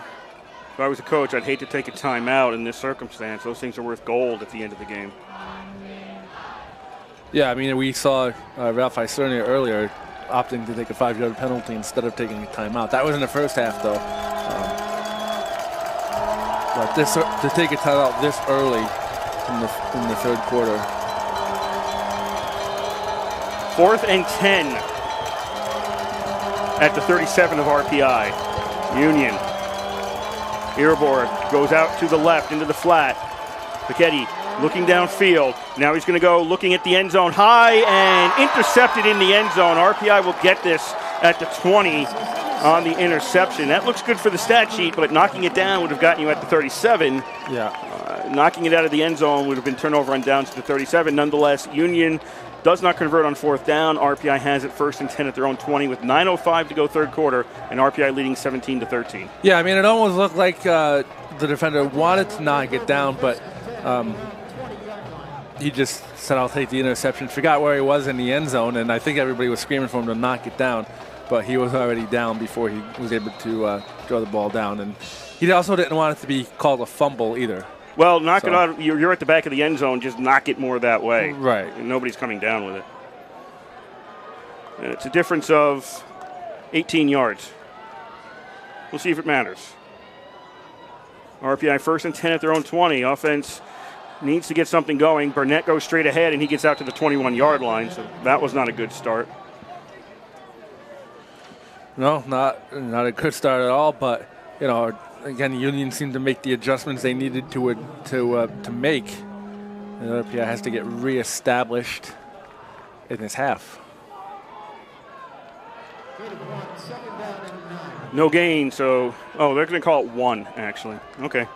2nd and 9 at the 21. 8.5 to go here, third quarter.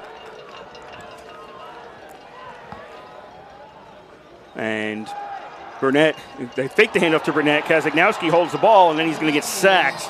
He's going to be down at the 15-yard line as Vanderbrink came in, got him. Flanagan was there as well, so that's a loss of yards. RPI's offense, they started out with 2 touchdowns on each of their first drives with a touchdown, and since then just a field goal and trouble moving the ball. Yeah, it was a coverage sack, too. Kazagnowski had nowhere to throw that ball. Better off trying to run it outside the tackles and throw it away.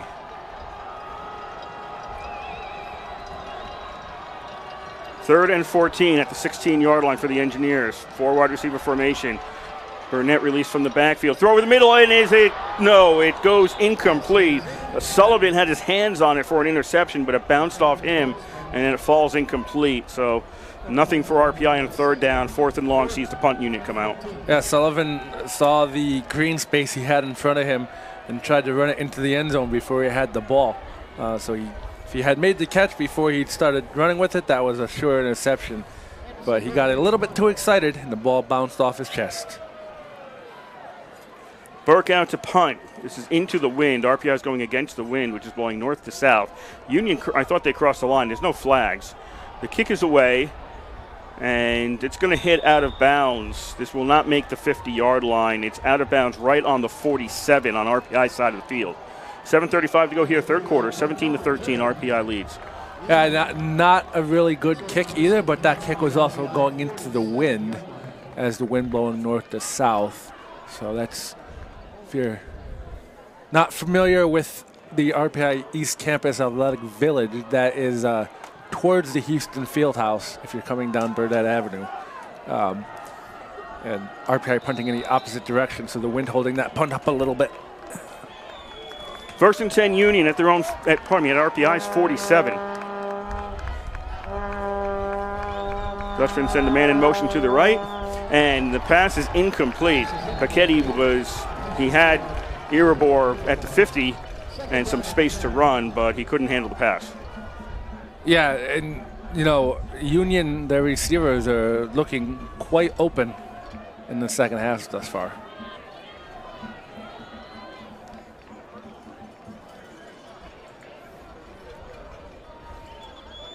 Lights are on here at the East Campus Stadium. It's only coming up on 2 o'clock, but it is overcast today. 60 degrees at the best.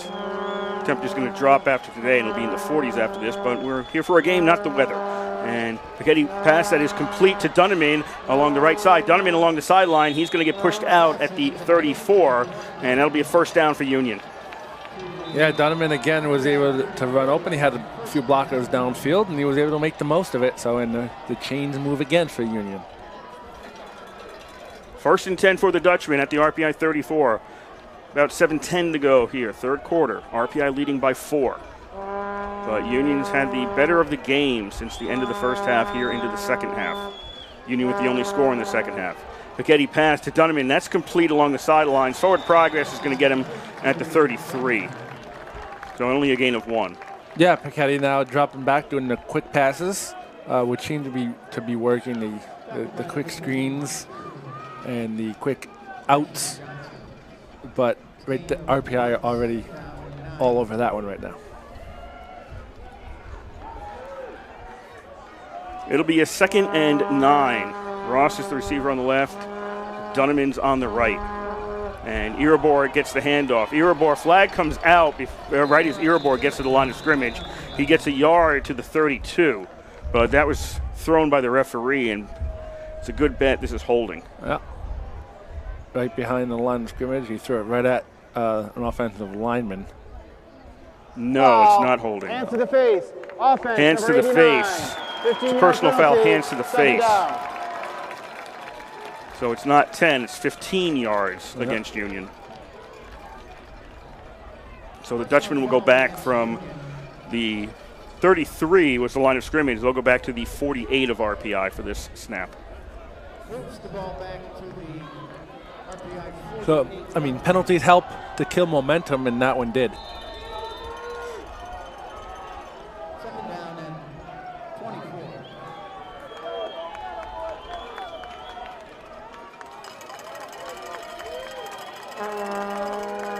So 2nd and 24 back at the 48-yard line. After the personal foul against the Dutchman. Low snap. Pregame picks it up. Looking downfield. Doesn't see anything. Now he's going to get hit. Gets away from that. Along the sidelines. 50. Runs out of bounds around the 43. He's out of bounds there. So he picked up about 5 yards. Yeah, 5 yards he picked up on that scramble to make it a 3rd and, well, at least more manageable, about 19. Yeah. Nice job by Pregame realizing they didn't have any pass open, so he just decided to run with it and get the most yards he could.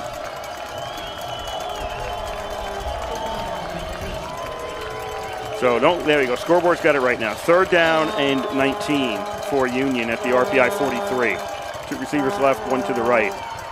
Pregame looks over the middle, throws, got complete, wide open over the middle downfield, and that is Turton, who's got the touchdown from the first half, and he's down at the 16-yard line, and that'll be a first down for Union. Yeah, he can't let the guy run that wide open, especially on 3rd and 19. You got to stop it, but Turton was able to get right open. They actually really nice catch too. He reached out and got it with his hands, which is what you want to do for a receiver instead of letting it hit your body. So, first down for Union. In the red zone, 1st and 10 at the RPI 16 for Union. 5 to go, 3rd quarter. RPI leads 17-13. Turton goes in motion to the left, and this is a keeper. Paquette's going to keep it, goes inside the 10, and he's down to about the 7. He almost gets a first down, or maybe he did. He's close to it. Yeah, this is going to be just short.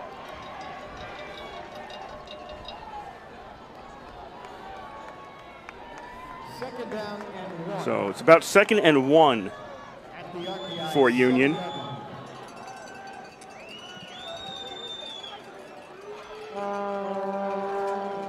Iribor is the running back. Dunneman and Ross Jr. are to the right as receivers. Handoff goes to Iribor. Iribor trying to find some room on the left. And there's not a lot there, but he may have gotten enough for a first down. I don't know if he did or not. No, they were saying he didn't. He was stopped for no yards, so it's going to be a 3rd and 1 for Union. Okay. Good job by the Indiana defense to not let him get a first down. 3rd down and 1 at the 7-yard line.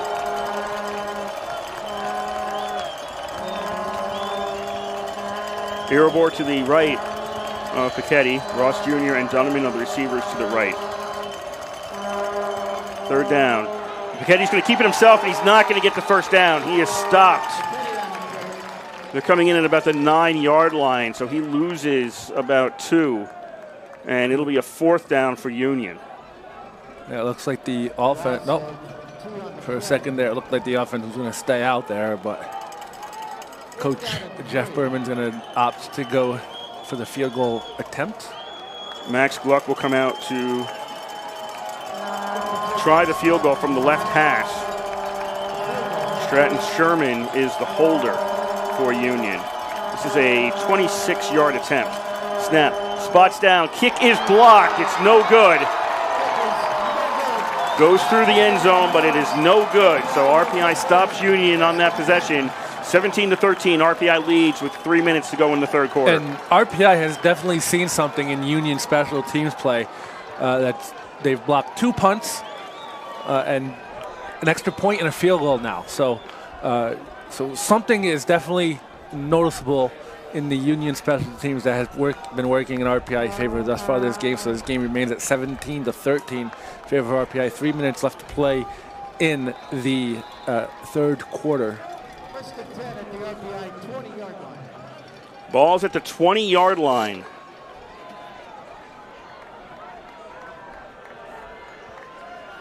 By rule, ball comes out to the 20-yard line. The line of scrimmage was inside the 20, which it was. It was at the 9. 1st and 10 for the Engineers. Burnett gets caught from behind and is going to lose at least half a yard on that play. Yeah. Again, RPI trying to establish a run game. They haven't done it, but you are listening to 91.5 FM, WRPI Troy. Coverage of Engineer football from the East Campus Athletic Village. Ed DeGan along with Kurt Stott for you on the call. Score is currently 17-13 in favor of RPI. Cavallo on the tackle for Union for a loss of 1. As RPI is back to their 19-yard line. Leading here, but the offensive tilt has gone for Union since the 2nd quarter. Pass complete to Allison, and he's out of bounds at the 22. So a pickup of 3 on 2nd down, and makes it 3rd and 8 Engineers. As many times this year, we have seen RPI's offense get out there and find themselves in 3rd and long situations a lot, and that's happening now. Yeah, they've really gotten away from what was working in the first half. Well, I think Union's playing a much better defensive game here since RPI's first 2 drives. 3rd down and 8. Kazagnowski scanning the field. He has time. Looks to Lombardi. Lombardi's got it, and he's pulled down at the 43, and that'll be a 1st down for RPI. There you go. That one just sort of hung too by Kazagnowski, which enabled Lombardi to get underneath it and make the catch, and resulting in a 1st down. So really good job by the Engineers, and give credit to the linemen who have really good pass blocking thus far in the game. Ball's out to the 44. 1st and 10 Engineers. 17-13. They lead. We're under 2 minutes to go in the 3rd quarter.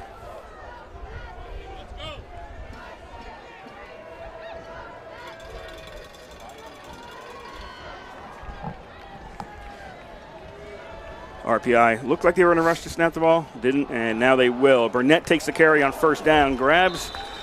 Somebody grabbed him, but he kept moving forward and gets 5 yards to the 49. That was De Silva who got a hand on him, but he just kept going.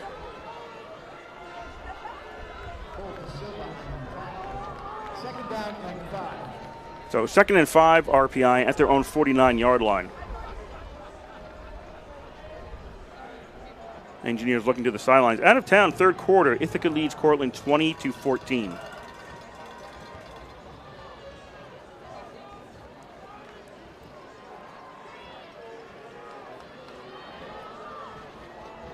And Burnett in the flat near side. Kazagnowski's going to run this. It looks like it was a designed run, and that may get him a yard to the 50. But he had Burnett in the flat open. Burnett broke out right at the snap, and he had an option to go that direction. He didn't, but it's going to be 3rd and 5. So, RPI has to, get the first down to continue the drive again. Really putting themselves in a lot of 3rd down situations. There's been a lot of that this year.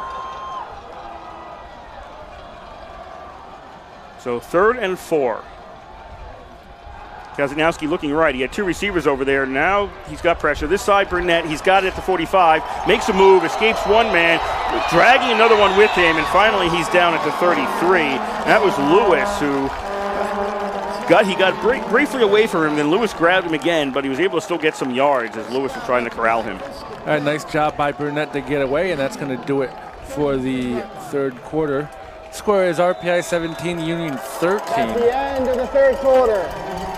As we go into the 4th quarter, we'd like to thank the Rensselaer Union, which provided the funding for WRPI and all club-related activities of the Institute, including WRPI's coverage of RPI men's and women's hockey, football, and baseball later on in the year. And also, if you're a current RPI student, you want to make live calls, such as the game here between RPI and Union, just shoot us an email at wrpi-sports@rpi.edu, and we'll do our best to accommodate you. Really, we do look for broadcasters for a lot of different sports here at RPI, so even if you don't have an interest in hockey, football, or baseball, if you do have an interest in any sport, let us know, and we'll see what we can do.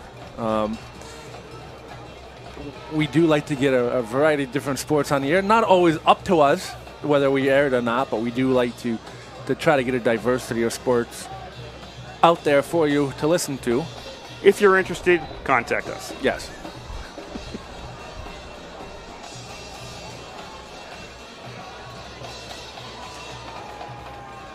So, RPI will start 1st and 10 on the 33-yard line of Union in the 4th quarter, up 17-13.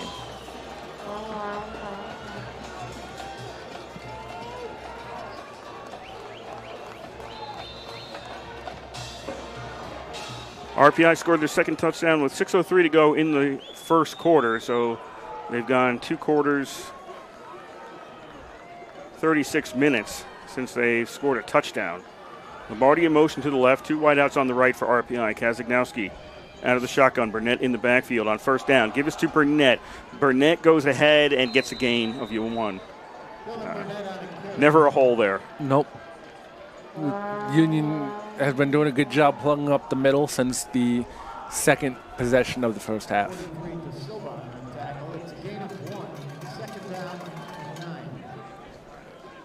So 2nd and 9 at the 32 for RPI. Engineers will have 3 receivers on the right. Walker, Sutton, Lombardi, and Ninchi. Now Lombardi is going to shift over to the left. Kazagnowski scanning the field. Puts one up. That is caught. That is complete. And in for the touchdown is Burnett. He was alone on the left. He snuck out there. Nobody noticed him, and RPI has a 23-13 lead. Yeah, Burnett crossed the field, and nobody picked him up, and nobody noticed he was crossing, and the ball was underthrown a little bit, but a nice catch by Burnett went down and got it. Results in the 6 points for RPI. 14-13 left to play in regulation. 23-13 RPI over Union. Merrick out to try the extra point.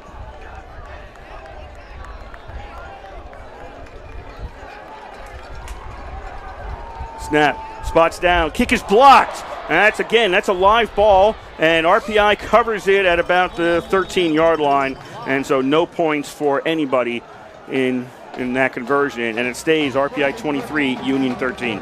Yeah, that snap was a really, really bad snap, so that resulted in the block kick. The holder, Peter Kuski, had to turn his whole body in order to get that ball, to catch it and put it onto the tee.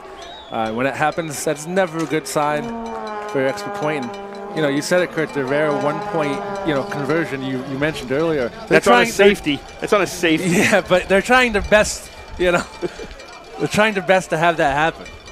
Both teams out there. I went over in halftime that Rochester got a 2-point defensive conversion last week. They don't happen often, but everybody has to remember that the ball is live.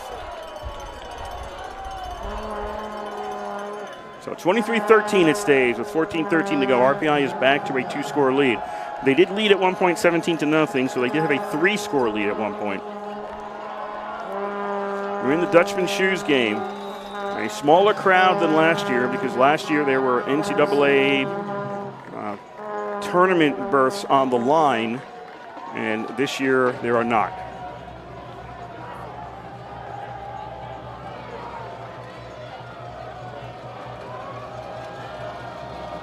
Merrick at the 35-yard line kicks it away, and this one's going out of bounds.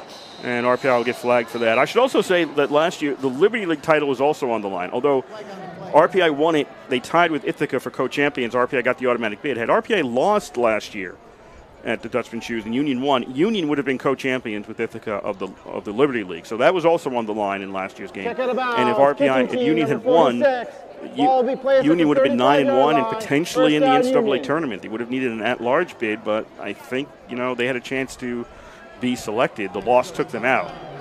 And for those who don't remember, the loss also took Ithaca out of the NCAAs because not only did they not get the auto bid, RPI got it, they also lost to Cortland that day to take a second loss, which took them out of contention. Oh.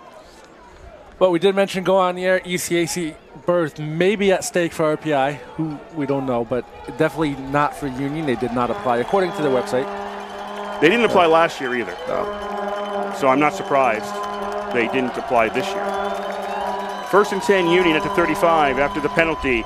And they're going sidelines, and that is caught.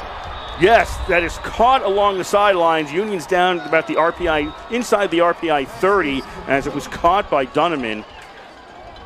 The coverage was right there.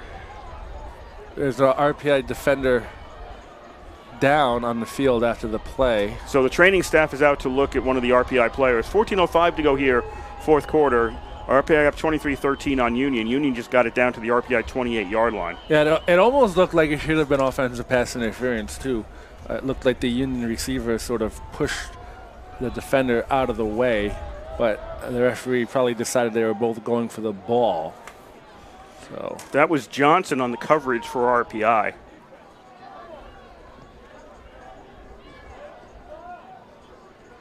So there's an injured RPI player. We don't know who that is right now, and he's being looked at. So an official timeout on the field here at the East Campus Stadium. It seems to be up on his 2 feet, as it looks like it's Amechi Conquo, who was the injured engineer. Grad student. He missed a season due to injuries.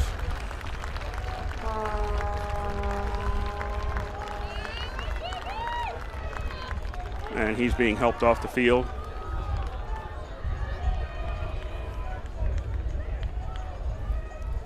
So Union, big gain, back in action here. They just gave up a touchdown, trailing by 10. Now they're at the RPI 28-yard line.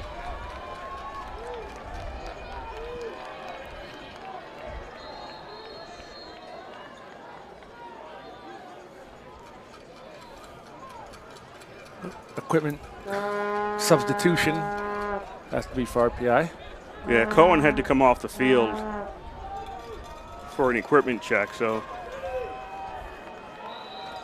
the official stopped the clock. Now we are back underway with the clock running. 1st and 10, Union at the RPI 28. They're trailing by 10. Irabor takes the handoff, goes right, sees nothing, comes left, trying to turn the corner, trying to push a man down. He's going to get pushed out inside the 25. This is a gain.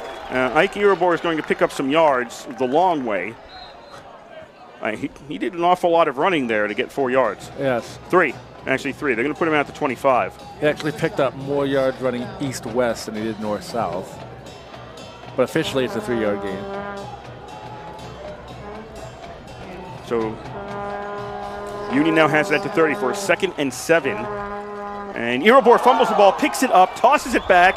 It goes back to Piketty. Piketty's going to throw, looking end zone, and it's intercepted in the end zone, taken away by Brockdorf, and RPI will take it at the 20. Okay, so what happened was Piketty got the snap, gave it to Irabor. He fumbled. I believe he sent it back to Ross Jr., who sent it back to Piketty, who then passed the ball downfield for the interception. That's the chain of events. Yes, it looked like it was supposed to be a design play to go to Iribor back to Piketty. But because of the fumble, there was a lot of confusion, and it almost looked like Piketty just should have ran that one and tucked it in and took the loss. But instead, it results in an interception for RPI. RPI at their own 20 on the touchback, up by 10 here in the fourth quarter with 13:15 to go. First down is a run, which gets them maybe to the 22-yard line.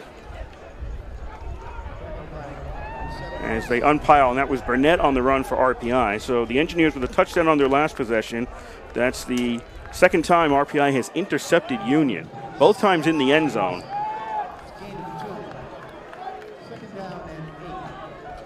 So RPI is looking over to the sideline for the play as they are trying to make this a 3-score lead again. Two receivers to the left, one to the right for the Engineers, 2nd and 8 on their own 22. Kasanowski gives to Burnett. He's going to run right, has some room, 25, and out at the 29.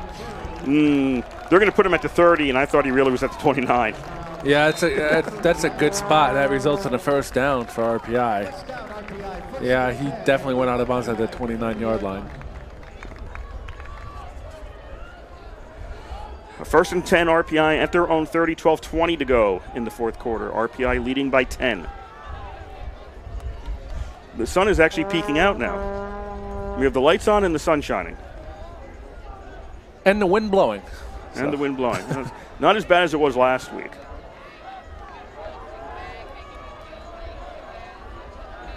Lombardi's going to go in motion from the right to left. Almost got hit by the ball when it was snapped. Straight ahead run here by Buckley, and he's got a first down after the 43-yard line.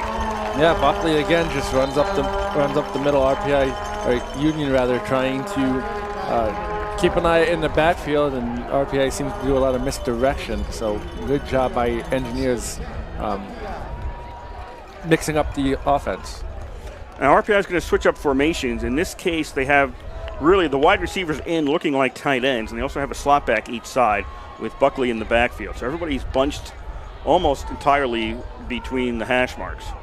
High snap and quick pass to Lombardi to the right side, 45-50 along the sidelines. Lombardi's going to go out of bounds at the 46 of Union, and that's another RPI first down. Yeah, you mentioned Lombardi was sort of the bunch guy in the backfield on the left-hand side, comes all the way over to the right-hand side, and results in a first down. Good design for RPI. First and 10 at the 46 for the Engineers. With a 10-point lead, and right now moving the ball well on this drive.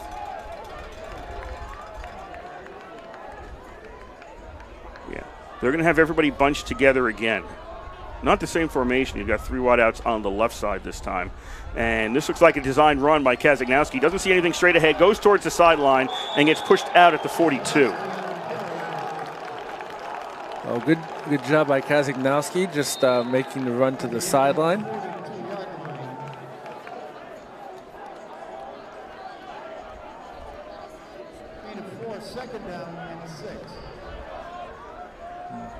Official telling the RPI players to get back.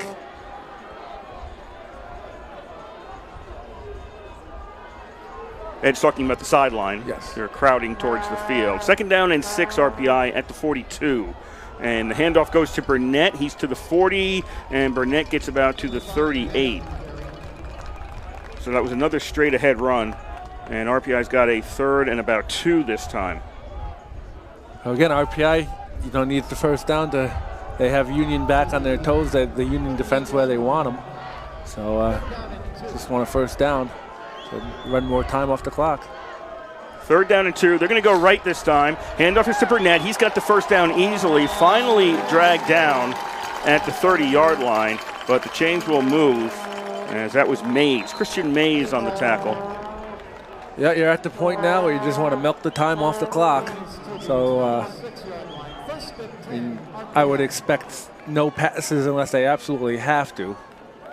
Well, you want to change it up. 9:25 to go here, fourth quarter. RPI 23, Union 13.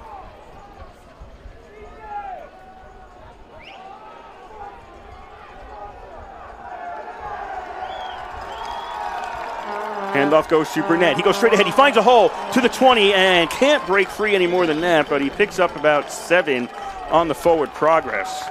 It was Sullivan who grabbed him and prevented him from getting a first down.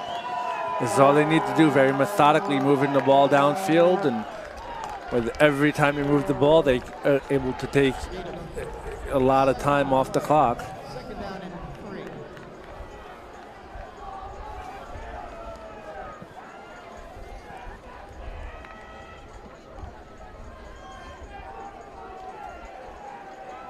Second and 3 at the 19-yard line. RPI in the red zone. Running the play clock down to as low as they can go. And on second and 3, the handoff goes to Buckley. Buckley trying to dance his way through, and he gets down to the 18 to set up a 3rd and 2. All right, so Union did what they needed to do, but so did RPI. They're taking more time off the clock, so RPI needs the first down again. And I think it's 4-down territory right now. Yeah, absolutely. It just helps if you get the first down. If your theory of football is it helps if you get 10 yards every play, it's easy. 3 receivers to the left. Allison, the tight end's on the right. Lombardi is now going to shift over to the right. And the snap, and RPI is going to keep this one on the ground. Are they going to get a first down? No, they're not. Stopped at the 18-yard line. That is actually who's out there. That is Ahrens out there on the run. It might have been Ahrens in the previous run as well. I'm going to call it Buckley. Yeah, it was actually nice blocking by the RPI offensive line, but RPI trying to stretch the defense way out, just not working that time. So 4th down and 2. 4th and 2, the offense is out there.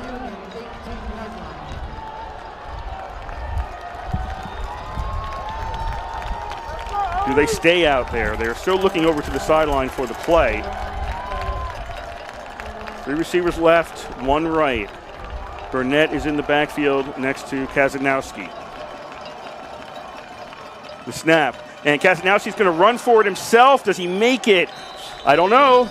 I don't know where he is. And right now it looks like he's coming up short, and he is. I'm pretty sure he is a yard away from the first down. RPI is trying to point out first down, but nope.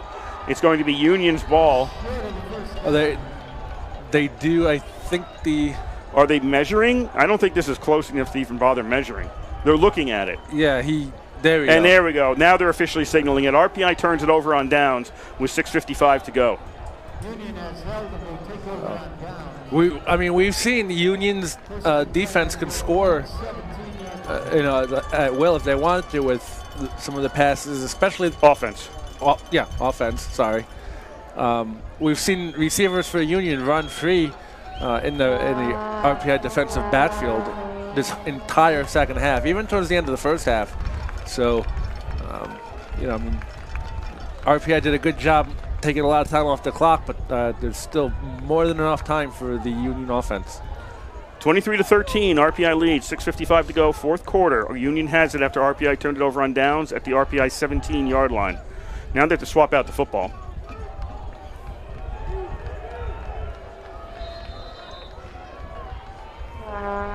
And we will be back to action. 1st and 10 for the Dutchman. Pachetti throws. That is complete to Dunneman. Dunneman, we got a flag coming out. Dunneman will get held up and stopped at the 24. But the flag was before the tackle. Yeah, it looks like it might be on Union. Maybe an illegal pick. I don't know why they would call a pick, though.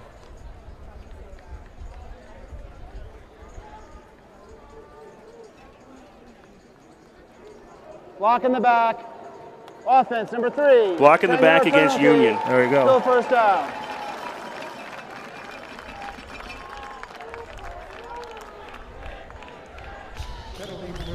So from the spot, this will move the ball back to the 13-yard line.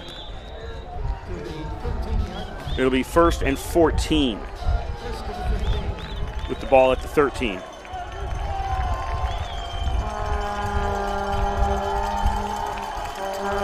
High snap, pulled down. Erebor takes the handoff and crosses the 15, gets to the 16, and is met by Deptula. A good job by Deptula on that one, chasing down Erebor from behind. So it results in a 2nd and 11 for the Dutchman.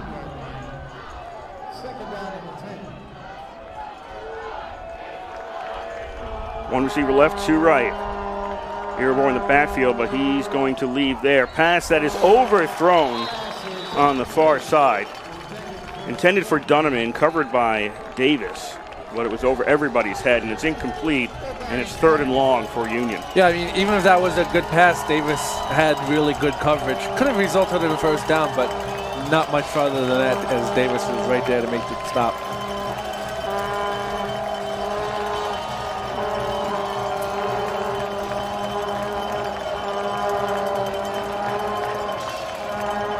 Third down and 10 at the 17 of RPI. And this play is not going to count. We're going to have a false start against Union. False start. Offense. Number 0. 5-yard penalty. That'll turn 3rd and 10 into 3rd and 15 for the Dutchman. A little over 6 to go here in the 4th quarter. Union trailing RPI 23-13. Looks like the wind has died down a little bit on the field. Yeah, so Union going against the wind, but it seems to have died down, so it might help them a little bit here. 3rd and 15 at the 12. 3 wideouts, 1 slot man. Irabor in the backfield. Piketty throws over the middle. That is caught. That would be a first down out to about the 32-yard line. Turton on the reception for Union, and that kind of silences the crowd cheering on the defense as the Dutchman will move the chains. 5:50 to go here in the 4th quarter. RPI up by 10. And, again, we saw Turton wide open in the defensive backfield. That can't happen if you're the Engineers. Irabor on first down goes to the right and hits an Engineer at the line of scrimmage, and it'll be no gain. And he got stood up right at the line, too. All of a sudden, he just stopped dead in his tracks. Yeah, Anderson. So that's who he met, Mark Anderson at the line. No gain on the play. 2nd down, 10. So Union needs 2 scores. We're under 5:20 to go in the 4th quarter. They're moving much more quickly now. Pass that is complete to Cafaro, and he gets to the 42, and that'll be another Union first down. And let's not forget, Union only has 2 timeouts. They had to use one right early in the 3rd quarter. So that could come back to bite them.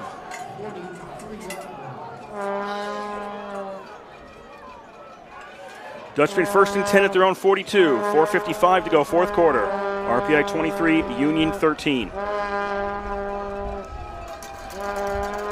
Piketty under pressure. He's going to get pulled down as he gets rid of the ball. Now is that grounding? There is nobody near the ball. There's no eligible receiver near the ball there. Absolutely should have been grounding. And the flag just came out. The closest person was a lineman who was not eligible.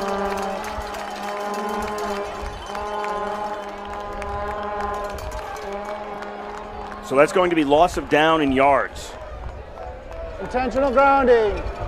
Offense number 16. Ball be placed at the spot of the foul.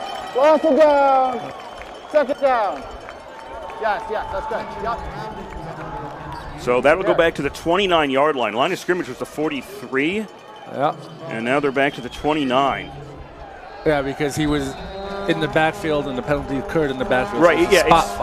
Spot foul for intentional ground. So 2nd and 24 at their own 29-yard line as the sun is now shining on the field. It's kind of looking, the defense will be bothered more than the offense in most cases. And Piketty is going to toss this one out of bounds. That wasn't close to anybody who was eligible, but it was beyond the line of scrimmage, so that's okay. Incomplete, and it goes to 3rd and 24 at the 29 for Union. So again, RPI has to tighten up their defense for the 3rd and longs. We've seen plenty of times Union had 3rd and long and results in a first down. So hopefully for the Engineers, not this time. You don't want it to happen. 4:41 to go. Clock is stopped on the incomplete pass. Union trailing by 10. Time is running low. 3rd and 24 at the 29. 2 receivers right, one to the left. And they're going to find Ross Jr. on the near side, and he's going to get pulled out at the 39. Yeah, well, that time they let them have it. Even though they were open, they were still way short of the sticks. And the offense is going to stay out. Sort of have to right now in this situation. I don't think you have any other choice here. We're under 4:20 to go in the fourth quarter. It's a 4th and 14 for the Dutchman.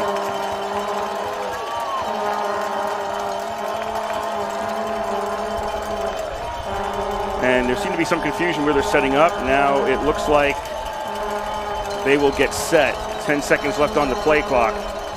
Clock is still running while this is happening. Under 4 minutes to go. Piketty is looking downfield, doesn't see anything, has to retreat under pressure. This is only a 3-man rush. Now he's out to the right, still looking around downfield. He's going to put it up in the air into double coverage, hits the player, and it goes incomplete on 4th down. And RPI will take over on downs on Union side of the field at about the 39-yard line. Well, yeah, I mean, RPI knocked it down. There was 2 guys there, and they were sort of both scrambling for the ball, and they realized just to let it hit the ground, as they would have had the ball. They had the ball now in the Union side of the field. So 3:46 left to play in regulation. 23-13 in favor of RPI, and RPI will start 1st and 10 from the Union 39-yard line. Time for RPI. Union only has 2 timeouts left. They can just move the ball downfield. They can ice this one with the 10-point lead. First down, Kazagnowski's going to keep it himself along the 40-yard line. He's going to get stopped at the 38. Yep, I mean, that's what you have to do. You just go and you take time off. You can take, you can run almost a minute off this clock. Run it down to 2 minutes left to go in regulation. If they don't use the timeouts, you can take 2 minutes off the clock at least with the 40-second clock between plays before you would actually have to do something. Right. If you don't get a first down. So RPI letting the clock wind down. Leave 3 minutes to go when they snap the ball. Again, RPI leading by 10 here at the East Campus Stadium in the Dutchman Shoes game. Direct snap to Burnett. He's going to run straight ahead. Burnett gets free. Oh, no, he didn't get free. He just barely got grabbed by Sullivan, who prevented Burnett from maybe getting a touchdown on that play. It is a first down, though, to the 26 of Union. Yeah, Sullivan made the initial hit, and Burnett got free, and then Sullivan just stuck his arm out there and tripped him up and prevented a touchdown, as there was nobody else in between the end zone and Burnett. But accomplished his purpose. 2.5 minutes left to play in regulation. RPI 23-13 over Union. We're down to 10 seconds on the play clock, 2:25 on the game clock. Kazagnowski's back out there on first. Nope, that's not Kazagnowski. And they switch it up again. That is Ahrens taking the direct snap. And he'll get stopped at the line of scrimmage, and Union will burn one of their 2 remaining timeouts with 2:19 to go. Timeout, Union. So, presumably only a handful of plays left. And if RPI can get a first down, they can ice the game after this timeout, and presumably the next one after the next play if RPI doesn't get the first down. RPI up by 10 over Union. They're in a very well-played game by both teams at the East Campus Athletic Village today. Down in the Bronx, it's Ithaca 20, Cortland 17 in the fourth quarter. So that one has stayed probably as tight as people expected. This one has also stayed pretty tight.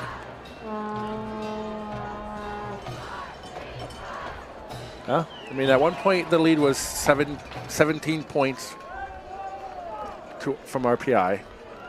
They had a 3-possession game, but now it's only 2 possessions, but still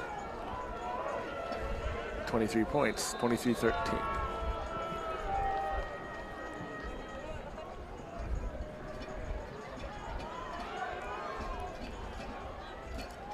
Two receivers to the left. RPI's bunched everybody else close to the line on 2nd down and 10.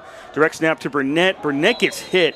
I thought he was going to find a hole, and then suddenly, nope, there was a Union body there, and Burnett is down to 25. Final timeout for Union. So they're out of timeouts with 2:16 to go. Yeah. So Burnett just running through the line, and you're right. He thought he had a hole, but he hit a freight train instead. He got knocked down, but Union had to use their last timeout, so it's 3rd and 10 for RPI. Even if we don't get it here, if the run a play, they get 4th down. I don't know if I would kick the field goal in a situation or just try to go for it. I would probably go for it. Yeah, I was leaning more towards that too, because if you don't get the first down here, Union doesn't have timeout. You keep your offense on the field, you're able to kill off more time for the play. And then even if Union stops you on 4th down, they still have to go entire length of the field and get an onside kick and a field goal. So there's a lot that has to go on here for Union when they get the ball back, if they get the ball back. If RPI gets another first down, they can start taking some knees. So Kazagnowski's back out there, and he's going to hand off to Burnett. Burnett's going to run right, try to turn the corner, can't. He's going to get stopped at the 25 and brought down. I think the crowd is looking for a horse tackle here, but we're not going to get it. So Burnett stopped at the 25. Clock is still running. 1:55 to go in the game. So RPI doesn't have to snap the ball until it's about 1:26 to go. Offense is staying on the field, which is a good choice in my opinion. Well, I would suspect RPI may take a timeout with 1 second to go on the play clock. Maybe, maybe not. They're down to 5. RPI getting set for 3, 2, 1. And they're going to take a delay of game with 1:23 to go. Delay of game. Offense, number 19. 5-yard penalty. 4th down. RPI will get backed up 5. Looks like they have no interest in getting the first down right now. So maybe they're just going to whip punt it. Maybe. Yeah. Delay of game penalty against RPI moves the ball back. Kazagnowski's out there. We'll see if he just kicks it as soon as he takes a snap, maybe. So 1:23 to go. 4th down back at the 30-yard line. 4th and long. He gets it, and he's looking downfield, and he's going to throw end zone, and he overthrows everybody. Almost intercepted. It was almost intercepted by Lewis. But it goes incomplete, and RPI turns it over on downs at the 30-yard line with 1:17 to go. I mean, it's a good thing Lewis didn't intercept it because now, Union has a shorter way to go down the field. But bad news is for them, they still have to go 70 yards down the field to get a touchdown, recover an onside kick, and get a field goal, all with no timeouts. Touchdown, kick the ball. Correct. Which they've been having trouble doing. Correct. And then get the onside kick and then get down to kick it again to tie it at least. So at the 30-yard line, Union 1st and 10, and that'll be a pass completion to Turton. And he stopped at about the 36. I don't know why they're going in the middle of the field. They got to go to the sideline, stop this clock. Well, they got to get yards. We're down to a minute to play here, 4th quarter. RPI leading 23-13. Union with the ball at the 36. Pichetti looks downfield, pump fakes, and he's going to run out of bounds right around the first down marker. So 51.8 seconds left. They're going to give him the first down, though.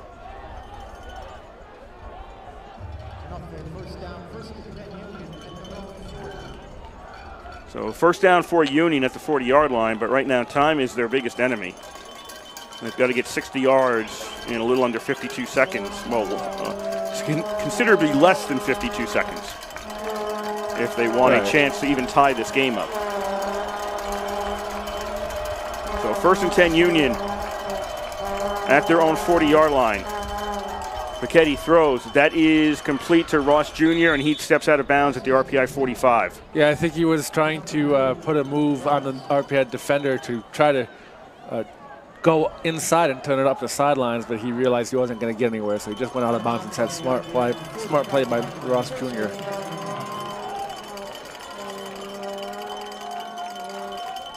First and 10 Union at the RPI 45, 45.9 seconds to go.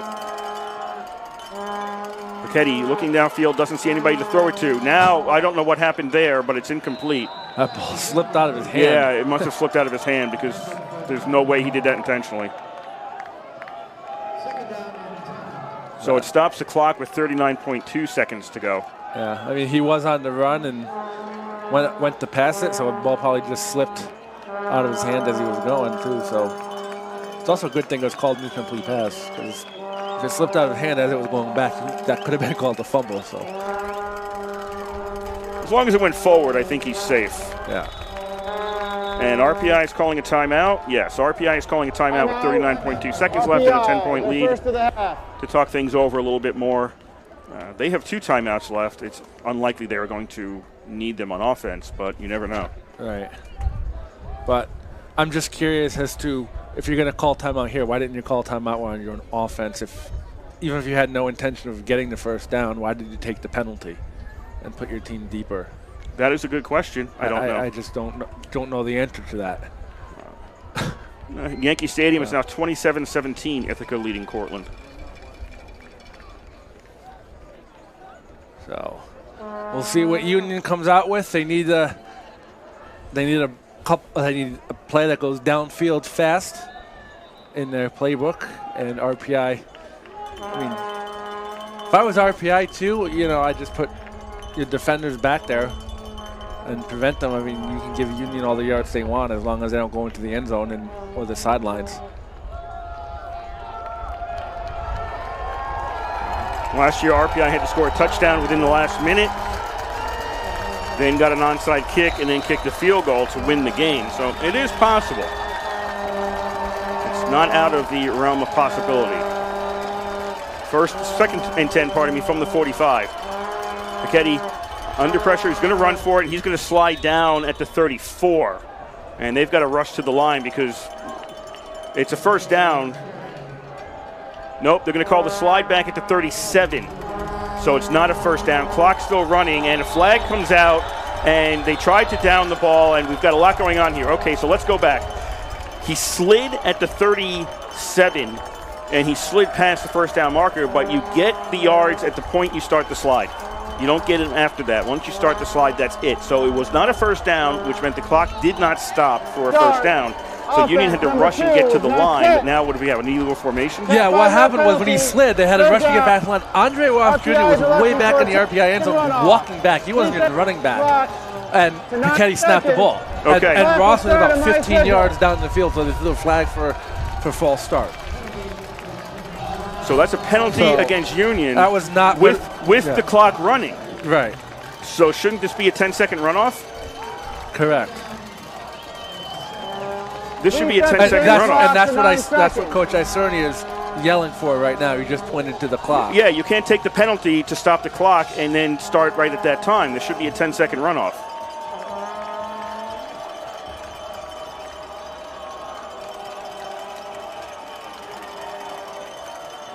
So we're waiting, and I think that's what we're waiting for, is to get the clock. It's at 19.8, but it should be 9.8. And that's what Coach Iserni is yelling at the officials at. He's saying, hey, look at the clock. So we're waiting as we believe the clock has to get reset to 9.8 seconds. There should be 10 seconds against Union for an offensive penalty. Right, because they have no running. timeouts left. Yeah, so they have no timeouts. They have to take the 10-second runoff. Yeah. Okay, so they're just going to run it down. They're not going to reset it. They're just going to run it down to 9.8. This is old school. Now they went to 9.5. Okay, they're going to say good enough. And now the clock started again because it was supposed to. Pass onto the near side. Turton's got it, loses it, picks it up. They're going to call that a completed pass. He's pushed out of bounds as time expires. He's pushed out at the 23, and that's it here at the East Campus Stadium. RPI defeats Union 23-13 and maintains possession of the Dutchman shoes. A really good job by RPI. Couple questionable decisions, like the main one, why do you take the delay of game when you have 3 timeouts left on your own 20-yard or on the opponent's 20-yard line? I mean, I would have gone for it anyway, but I don't know why you take the 5-yard penalty in that situation. Just take your timeout and save yourself the yards. But really good effort by RPI, especially their defensive core keeping Union at bay and offensively jumping out to a quick 14-point lead on the first 2 possessions of the game. But credit Union too. They did what they had to do. They chipped away, made their adjustments, and they got close. Unfortunately for them, they weren't able to get any closer than 10 points. Well, at one point it was 4 points. So we're 3 possessions into this game, and RPI's got a 14-0 lead. Union's offense still had trouble moving the ball after that. They went punt, 4 punts on their first 4 possessions, okay? And they had trouble on some of those punts. They weren't all down the field. There were blocks in there. So RPI has a 14-point lead into the second quarter. After that, Union outscores RPI. Right. And you could argue Union played better for large sections of the game after that. But the key is that RPI in that first quarter was the better team to the tune of 14 points, and then they win by 10. Well, one thing I noticed too is, and you're absolutely right, Kurt, but one thing I noticed is RPI came out, they mixed up the offense a little bit. That's how they scored their 14 points. They get the field goal up 17. After that point, they went back to what we were seeing before, the run-pass option, trying to go up the middle, trying to give it to Burnett to go up the middle, and the holes were there, and they kept going back to it, and they kept going back to it, and they kept going back to it. Then that's when we saw Union close the gap. Then towards the end of the third quarter and the fourth quarter, RPI went back to what got them in the first quarter, what got them the lead, and we saw RPI start to move the ball. So, yes, Union played well and they outplayed RPI, but I think RPI sort of got away, especially towards the middle of the game, of what got them that 14-point lead to begin with. So the team celebrating over on the sideline as RPI, they have 2 trophy games at this point. Actually, all 3 trophies, again, in RPI's possession. That's the Transit Trophy. They beat WPI early this year, 37-0. The shot glass, which they're holding since they beat Coast Guard the last time that game was played. So they're holding that one basically in perpetuity. And now the Dutchman shoes are staying in Troy after RPI. The second straight year, they have a 19-17 win last year, and then today you have a 23-13 win over Union. And I know this is football, but let's not forget the Capital Skates also stay in Troy's possession too for hockey. By virtue of RPI split against Union earlier this year, RPI gets to keep them. So 4 of the trophies against rivalry schools. Obviously, I know this is football, so we just want to mention that. And then the Mayor's Cup coming up earlier this year. So that's in January. So it's later this year. So all 5 trophies could be in RPI's possession by the end of the year. You never know. So. As I say at work, it's due in January. That's forever. We don't have to worry about that. That's forever. I keep saying to people at work, when is it due? Next week. That's forever. We don't have to worry about that. Okay, so I'm going to run down the scoring for you in today's game. RPI got on the board first, 12-18 to go in the first quarter. Burnett with a 1-yard run. Merrick's kick made it 7-0 RPI. And then that was their first possession. The second possession with 6:03 to go in the first quarter. Kazagnowski to Ninchi on a 22-yard pass. Merrick's kick made it 14-0 RPI. Those were the 2 scores I talked about earlier. RPI got up to a 14-point lead after 1 quarter. Second quarter, they made it actually a 17-point lead at this point. 6:54 to go in the first half. Merrick with a 27-yard field goal made it 17-0 RPI. But then Union came back. Piketty to Turton with a 31-yard touchdown pass with 54 seconds left in the second quarter. Gluck with the kick made it 17-7 in RPI's favor, and that was the score at halftime. Union came out third quarter. Irabor with a 63-yard run with 13:47 to go in the third quarter. The kick was blocked, so the score was 17-13 at that point in favor of RPI. The kick was blocked, and the rush attempt after that got stopped at the 1. So 17-13 RPI at that point. That was the score after 3 quarters. Fourth quarter, RPI put the last score on the board. Kazagnowski to Burnett for a 32-yard touchdown pass. RPI's kick was blocked, and it ended up a 23-13 score then, and that was the final. RPI in the Dutchman Shoes Trophy game defeats Union 23-13. With that, RPI improves to 7-3 on the season, 5-1 in the conference. They finished second in the Liberty League behind 6-0 Ithaca. And at this point have a 2-game winning streak going into what we believe will be an ECAC game next week. There's a lot of teams, but they won to go 7-3, and some teams ahead of them may actually go to the NCAA, so I think they're in pretty good shape to be in an ECAC game next week. Time and location to be determined. We don't know. We'll have to wait until Monday when those are usually announced. For Union, they fall to 6-4 on the season. They finished the Liberty League at 3-3, and they also finished the season with a 3-game losing streak. Last year, this was a team, Union, that was 8-0 going into the last 2 weeks, lost both games to finish 8-2 and end their season. That was Ithaca and RPI, which I think if people were putting money down at that point, thought Union was going to win the league last year going into the last 2 weeks, and as it turns out, that didn't happen. And RPI and Ithaca shared the title, and RPI going to the NCAAs. This year, Ithaca 6-0, they are going to the NCAAs. So that's my rundown. Engineers of the game. I think offensively, I'm actually going to give it to Jake Kazanowski, the quarterback. I know Burnett had a lot of good runs, but I think Kazanowski played solid. Didn't really make a lot of mistakes. He completed passes when he needed to. Had great vision on the field throwing the passes. So I think he'll get it. And I think defensively, I'm going to give it to. I'll give it to the defensive backfield. I mean, the entire defensive backfield, and kept Union at bay when the passes. Yes, Union was running open, but they were there solid, making tackles when they had to be. Really, it's hard to pick one person on an entire defense and one of the best in the country. They just really limited Union's yardage and Union's plays. So I don't know if that's allowed, but I'm saying it is. So we're going to give it to the defensive backfield for RPI. You're allowed to do whatever you want when you make these picks. So that's what's going on. Do you feel I'm going to judge you? No, I don't know. The listeners might, as a cop-out, giving it to an entire unit. But let's also give honorable mention to the special teams. I think they blocked 2 out of 4 two punts at least, 2 key punts in the beginning, an extra point, and a field goal. So we could be talking about an RPI win by 3 points instead of 10 points. You could be looking, if you don't get the field position on the blocked punts, if those kicks don't get blocked, you could be looking at a loss. Right, exactly. So let's point out them today. I mean, I know special teams is a sort of overshadowed unit in a grand scheme of a football game, but it really can win you games, and it may have done that today. Stepping up, doing what they had to do. So that's it. We're going to say a few thank yous. We're going to get off the air. We'd like to thank the Rensselaer Union, which provides the funding for WRPI and all club-related activity of the Institute, including WRPI's coverage of RPI, men's and women's hockey, football, and baseball. We'd also like to thank you listening on the World Wide Web. Point your browser to www.wrpi.org, and you can hear our broadcast 24 hours a day, 7 days a week, so long as we are broadcasting. We will provide the broadcast on our internet feed. Once again, it is www.wrpi.org.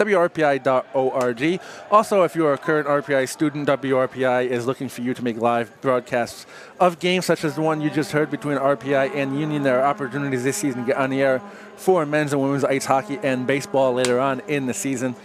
If you choose to do so, contact us at wrpi-sports@rpi.edu, and we will do our best to accommodate you. We'd also like to thank Jose back at the station for getting us out on the air and making sure we stayed there out on the air. We'd also like to remind you our next sports broadcast will be coming up tonight, just a few steps from here at the Houston Fieldhouse, as the RPI men's hockey team takes on the Dartmouth Big Green. That game is at 7 o'clock, approximately 6:45 airtime in that one. Our next football broadcast will be probably next week. We just don't know when or where that will be. So stay tuned to rpiathletics.com for that one, and we will have that announcement for you there. So that will do it for the thank yous. For Kurt Stark, I'm Ed DeGarian. The final score here from the East Campus Athletic Village was RPI 23, Union 13. You've been listening to RPI Football on 91.5 FM, WRPI Troy.